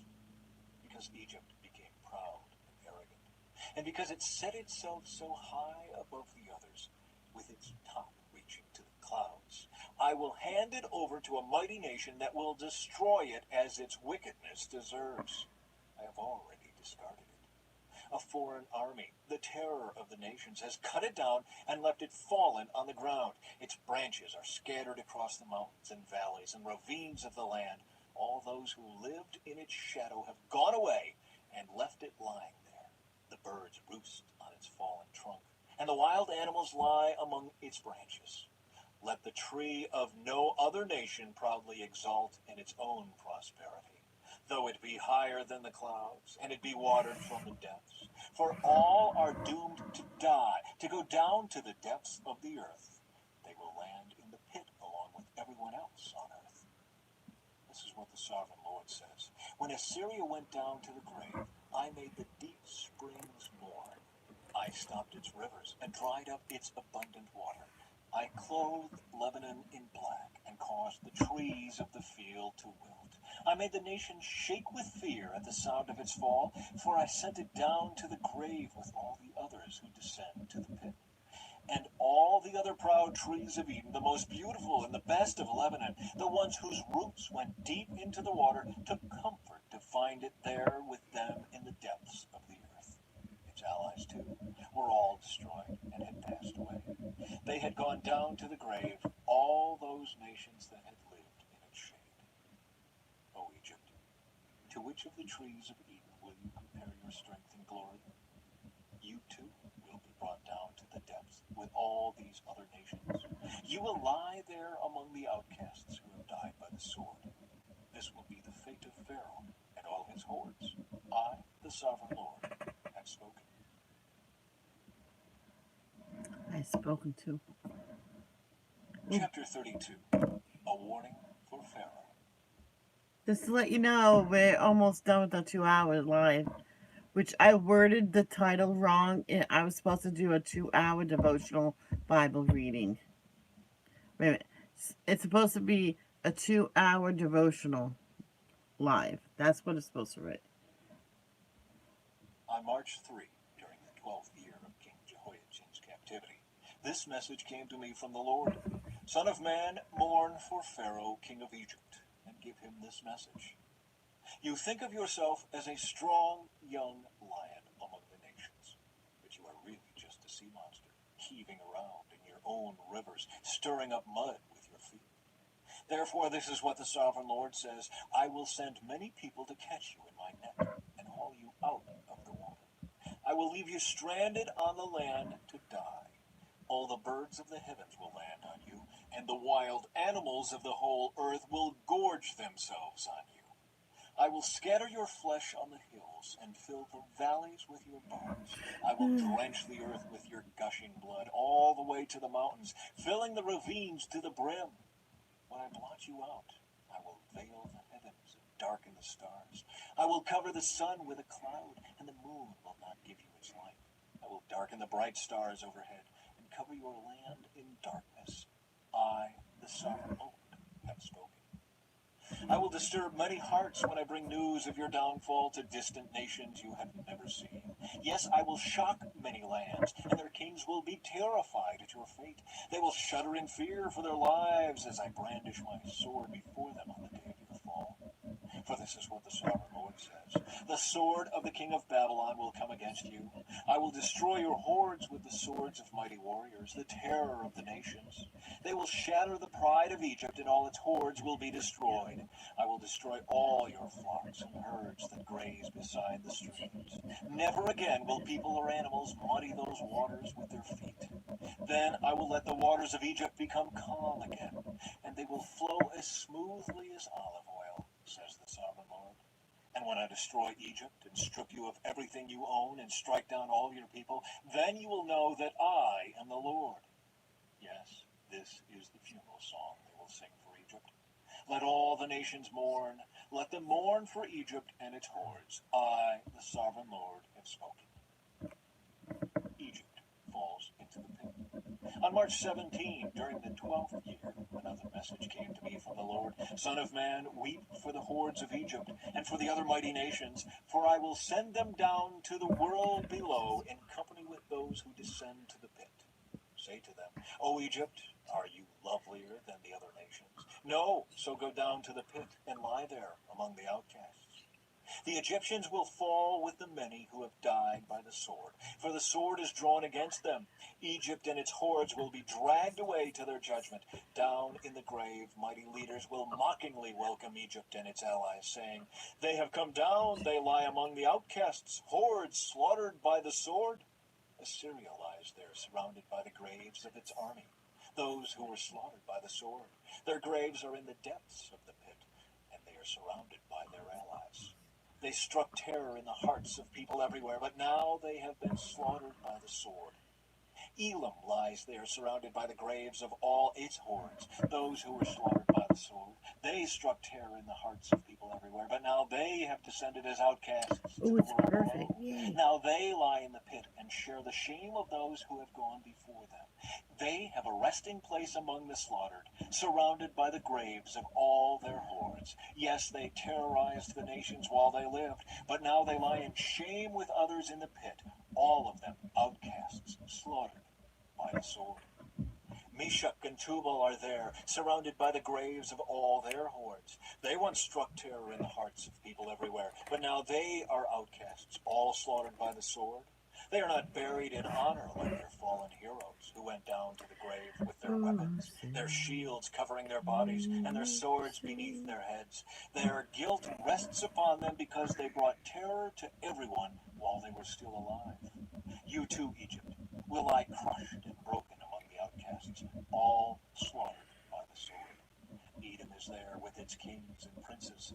Mighty as they were, they also lie among those slaughtered by the sword, with the outcasts who have gone down to the pit. All the princes of the north and the Sidonians are there, with others who have died. Once a terror, they have been put to shame. They lie there as outcasts with others who were slaughtered by the sword. They share the shame of all who have descended to the pit. When Pharaoh and his entire army arrive, he will take comfort that he is not alone in having his hordes killed, says the sovereign Lord. Although I have caused his terror to fall upon all the living, Pharaoh and his hordes will lie there among the outcasts who were slaughtered by the sword. I, the sovereign Lord, have spoken. But didn't Pharaoh Chapter die? 33. Wait a minute. Ezekiel. Didn't Pharaoh die when Moses split the sea? And then when his people got through, the sea went together again? As Israel's judgment. Once again a message came to me from the Lord. Son of man, give your people this message. When I bring an army against a country, the people of that land choose one of their own to be a watchman. When the watchman sees the enemy coming, he sounds the alarm to warn the people.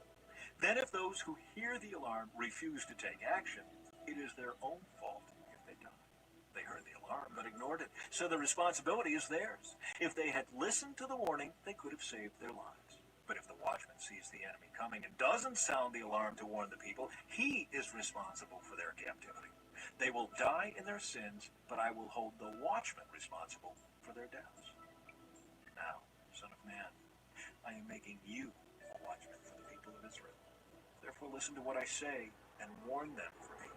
If I announce that some wicked people are sure to die, and you fail to tell them to change their ways, then they will die in their sins, and I will hold you responsible for their deaths.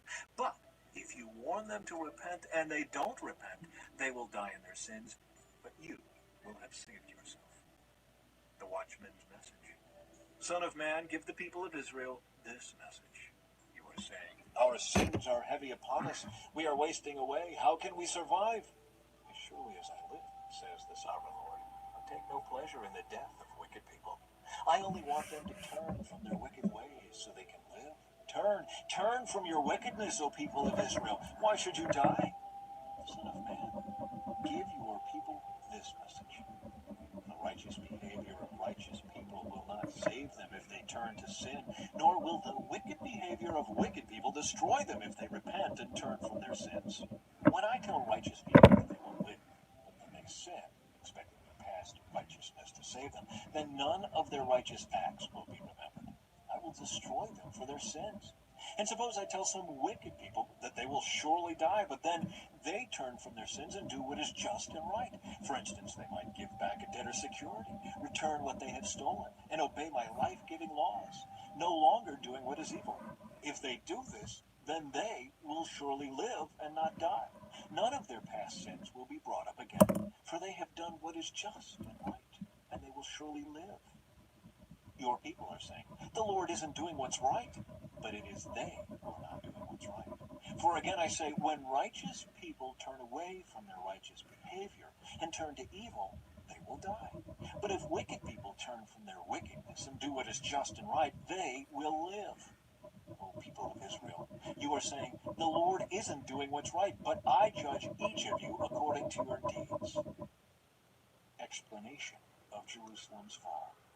On January 8th, during the 12th year of our captivity, a survivor from Jerusalem came to me and said, the city has fallen. The previous evening, the Lord had taken hold of me and given me back my voice, so I was able to speak when this man arrived the next morning. Then this message came to me from the Lord. Son of man, the scattered remnants of Judah living among the ruined cities keep saying, Abraham was only one man, yet he gained possession of the entire land. We are many. Surely the land has been given to us as a possession. So tell these people, this is what the sovereign Lord says. You eat meat with blood in it. You worship idols, and you murder the innocent. Do you really think the land should be yours? Murderers, idolaters, adulterers, should the land belong to you? Say to them, this is what the sovereign Lord says. As surely as I live, those living in the ruins will die by the sword, and I will send wild animals to eat those living in the open fields. Those hiding in the forts and caves will die of disease. I will completely destroy the land and demolish her pride. Her arrogant power will come to an end. The mountains of Israel will be so desolate that no one will even travel through them. When I have completely destroyed the land because of their detestable sins, then they will know that I am the Lord. Son of man, your people talk about you in their houses and whisper about you at the doors. They say to each other, come on, let's go hear the prophet tell us what the Lord is saying. So my people come pretending to be sincere and sit before you. They listen to your words, but they have no intention of doing what you say. Their mouths are full of lustful words, and their hearts seek only after money. Very entertaining to them. That you're Someone who sings love songs with a beautiful voice or plays fine music on an instrument. They hear what you say, but they don't act on it. But when all these terrible things happen to them, as they certainly will, then they will know a prophet has been among them.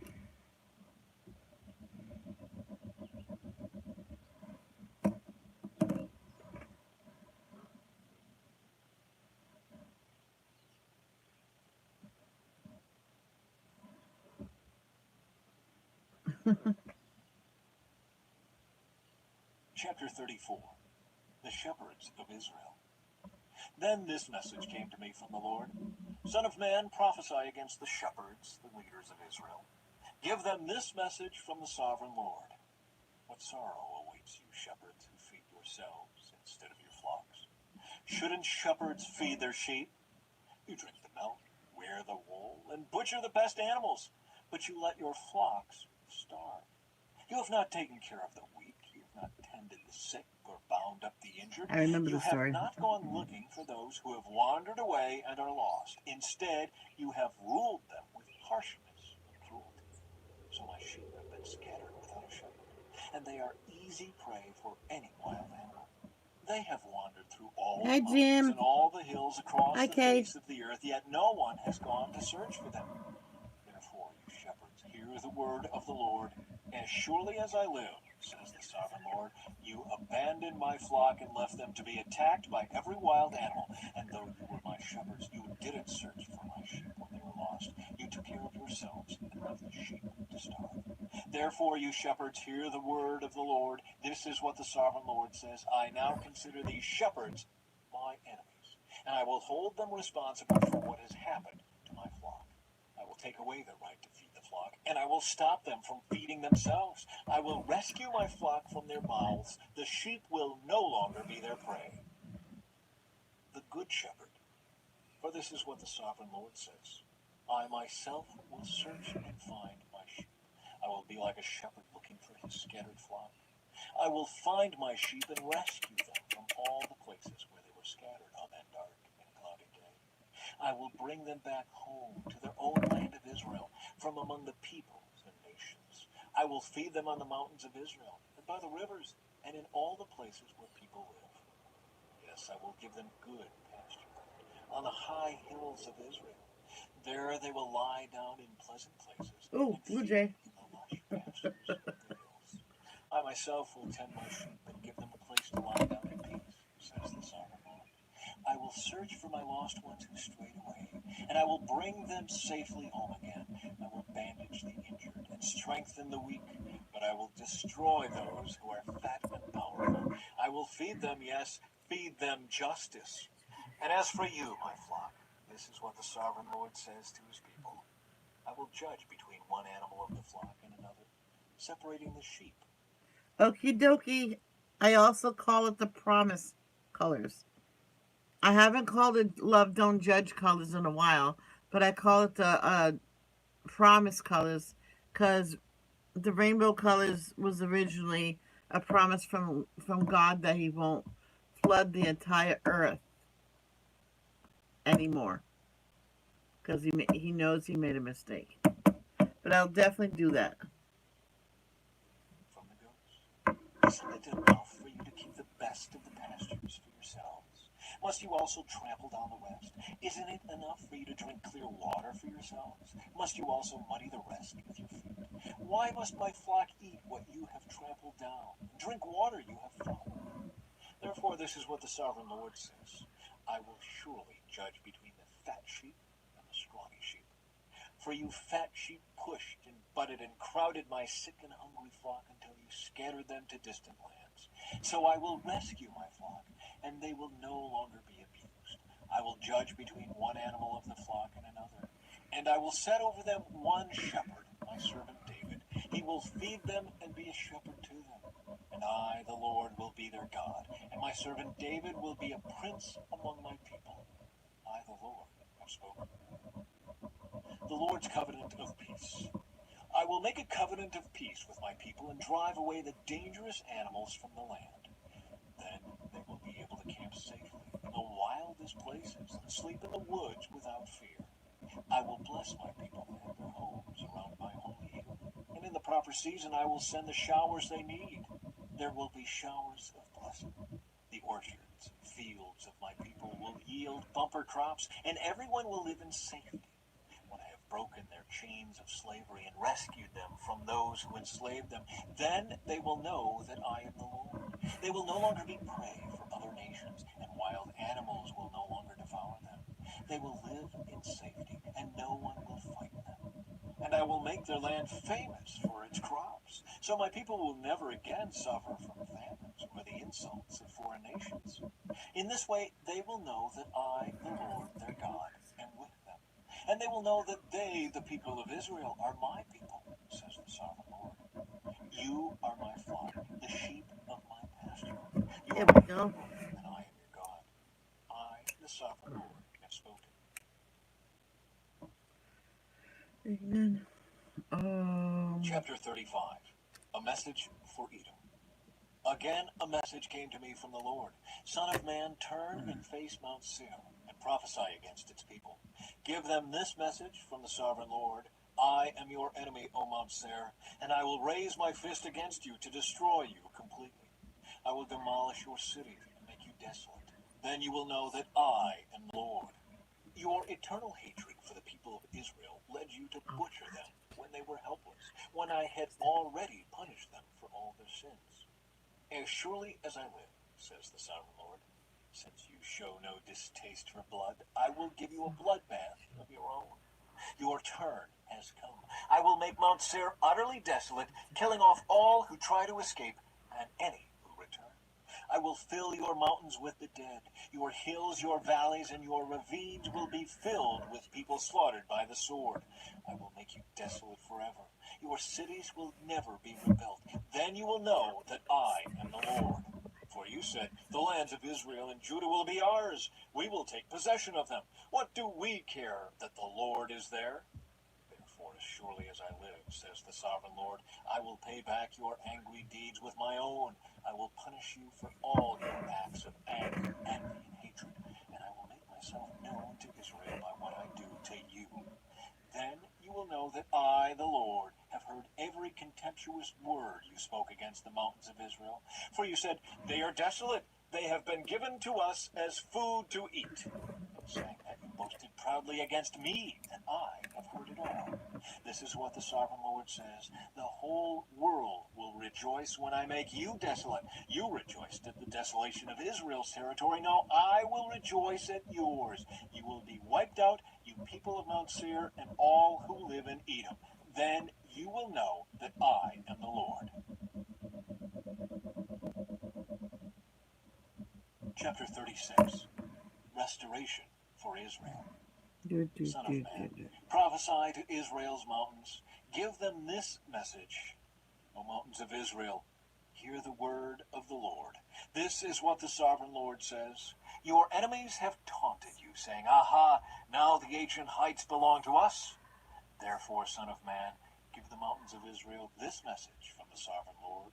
Your enemies have attacked you from all directions, making you the property of many nations and the object of much mocking and slander.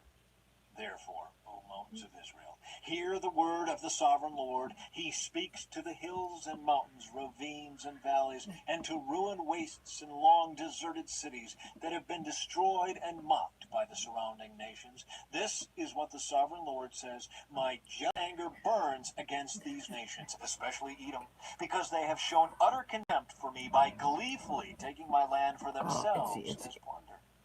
Therefore prophesy to the hills and mountains, the ravines and valleys of Israel. This is what the sovereign Lord says. I am furious that you have suffered shame before the surrounding nations. Therefore, this is what the sovereign Lord says. I have taken a solemn oath that those nations will soon have their own shame to endure. But the mountains of Israel will produce heavy crops of fruit for my people, for they will be coming home again soon. See, I care about you, and I will pay attention to you. Your ground will be plowed and your crops planted.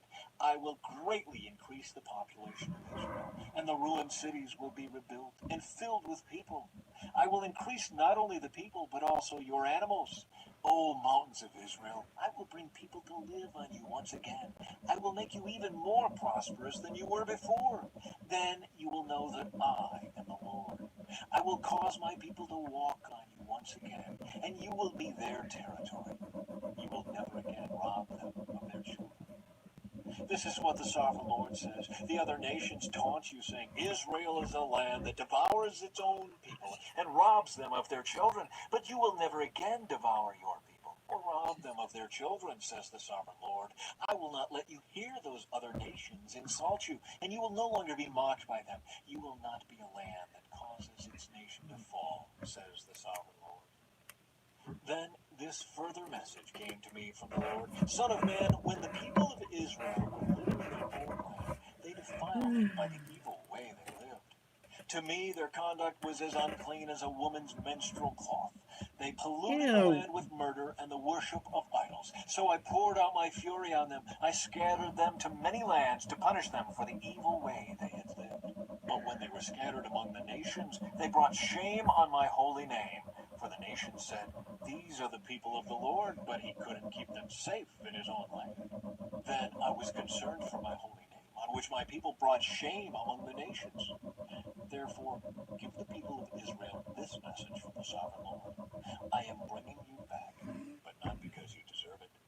I am doing it to protect my holy name, on which you brought shame while you were scattered among the nations. This is the last one, okay, guys? I will show you how holy my great name is, the name on which you brought shame among the nations. And when I reveal my holiness through you before their very eyes, says the Sovereign Lord, then the nations will know that I am the Lord. For I will gather you up from all the I have nations and 5 bring you home minutes. again to your land. Then I will No, we'll probably read one more. sprinkle clean water on you, and you will be clean. Your filth will be washed away, and you will no longer worship idols. And I will give you a new heart, and I will put a new spirit in you. I will take out your stony, stubborn heart, and give you a tender, responsive heart. And I will put my spirit in you, so that you will follow my decrees and be careful to obey my regulations. And you will live in Israel, the land I gave your ancestors long ago. You will be my people, and I will be your God. I will cleanse you of your filthy behavior. I will give you good crops of grain, and I will send no more famines on the land. I will give you great harvests from your fruit trees and fields, and never again will the surrounding nations be able to scoff at your land for its famines. Then you will remember your past sins and despise yourselves for all the detestable things you did. But remember, says the Sovereign Lord, I am not doing this because you deserve it. Oh, my people of Israel, you should be utterly ashamed of all you have done. This is what the Sovereign Lord says. When I cleanse you from your sins, I will repopulate your cities, and the ruins will be rebuilt.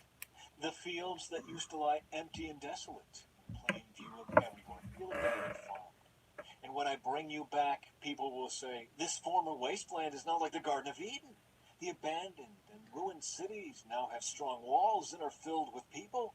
Then the surrounding nations that survive will know that I, the Lord, have rebuilt the ruins and replanted the wasteland. For I, the Lord, have spoken, and I will do what I say. This is what the Sovereign Lord says. I am ready to hear Israel's prayers and to increase their numbers like a flock. They will be as numerous as the sacred flocks that fill Jerusalem's streets at the time of her festivals. The ruined cities will be crowded with people once more, and everyone will know that I am the Lord. One more. This is gonna be the last one because I want to go 2 hours Chapter or a little 37. more. A valley of dry bones. The Lord took hold of me, and I was carried away by the Spirit of the Lord to a valley filled with bones. He led me all around among the bones that covered the valley floor. They were scattered everywhere across the ground and were completely dried out. Then he asked me, "Son of man, can these bones become living people again?" "Oh, Sovereign Lord," I replied, "you alone know the answer to that." Then he said to me, "Speak a prophetic message to these bones and say, 'Dry bones, listen to the word of the Lord. This is what the Sovereign Lord says. Look, I am going to put breath into you and make you live again. I will put flesh and muscles on you and cover you with skin. I will put breath into you and you will come to life. Then you will know that I am the Lord.'" So I spoke this message just as he told me. Suddenly, as I spoke, there was a rattling noise all across the valley. The bones of each body came together and attached themselves as complete skeletons. Then, as I watched, muscles and flesh formed over the bones. The skin formed to cover their bodies, but they still had no breath in them. Then he said to me, "Speak a prophetic message to the winds, Son of Man.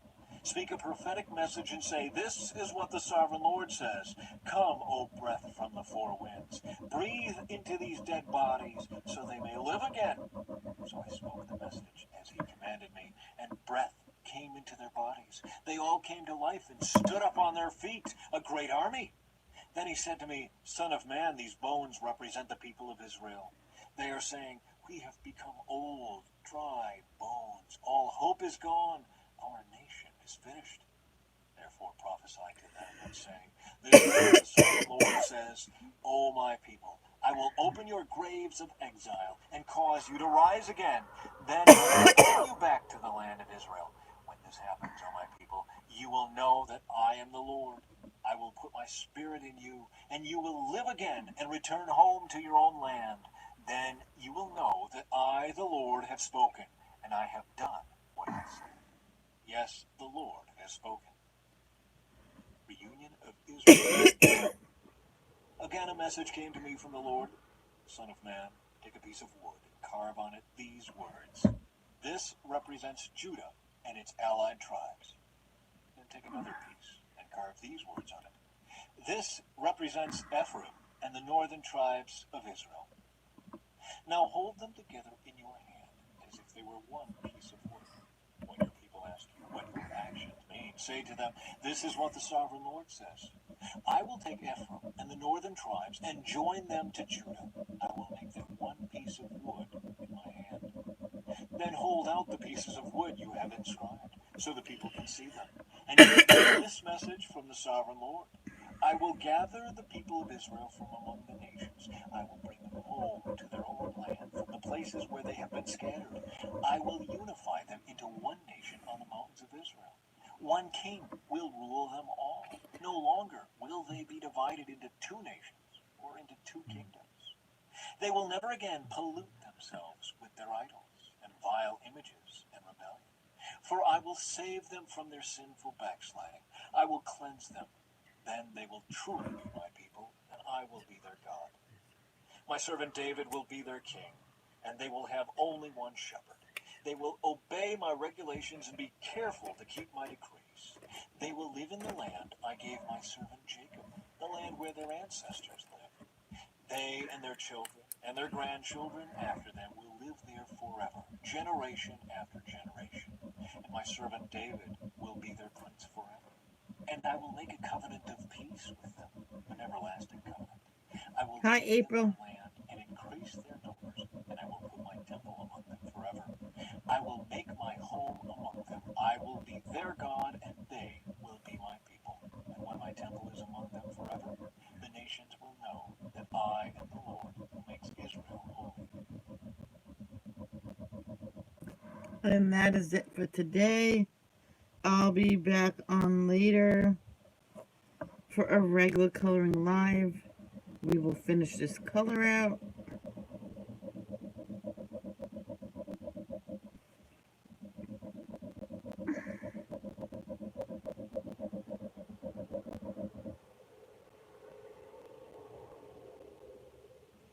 I'm good, April. Thank you. How are you, sweetheart? You being good, girl?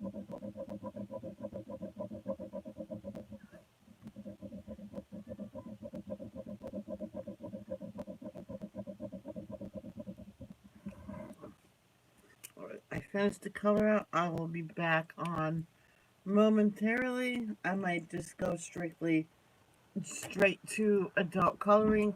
Who knows? But April, I'm sorry you joined at the end. But if you want to rewatch it, you can. I don't know. Okay.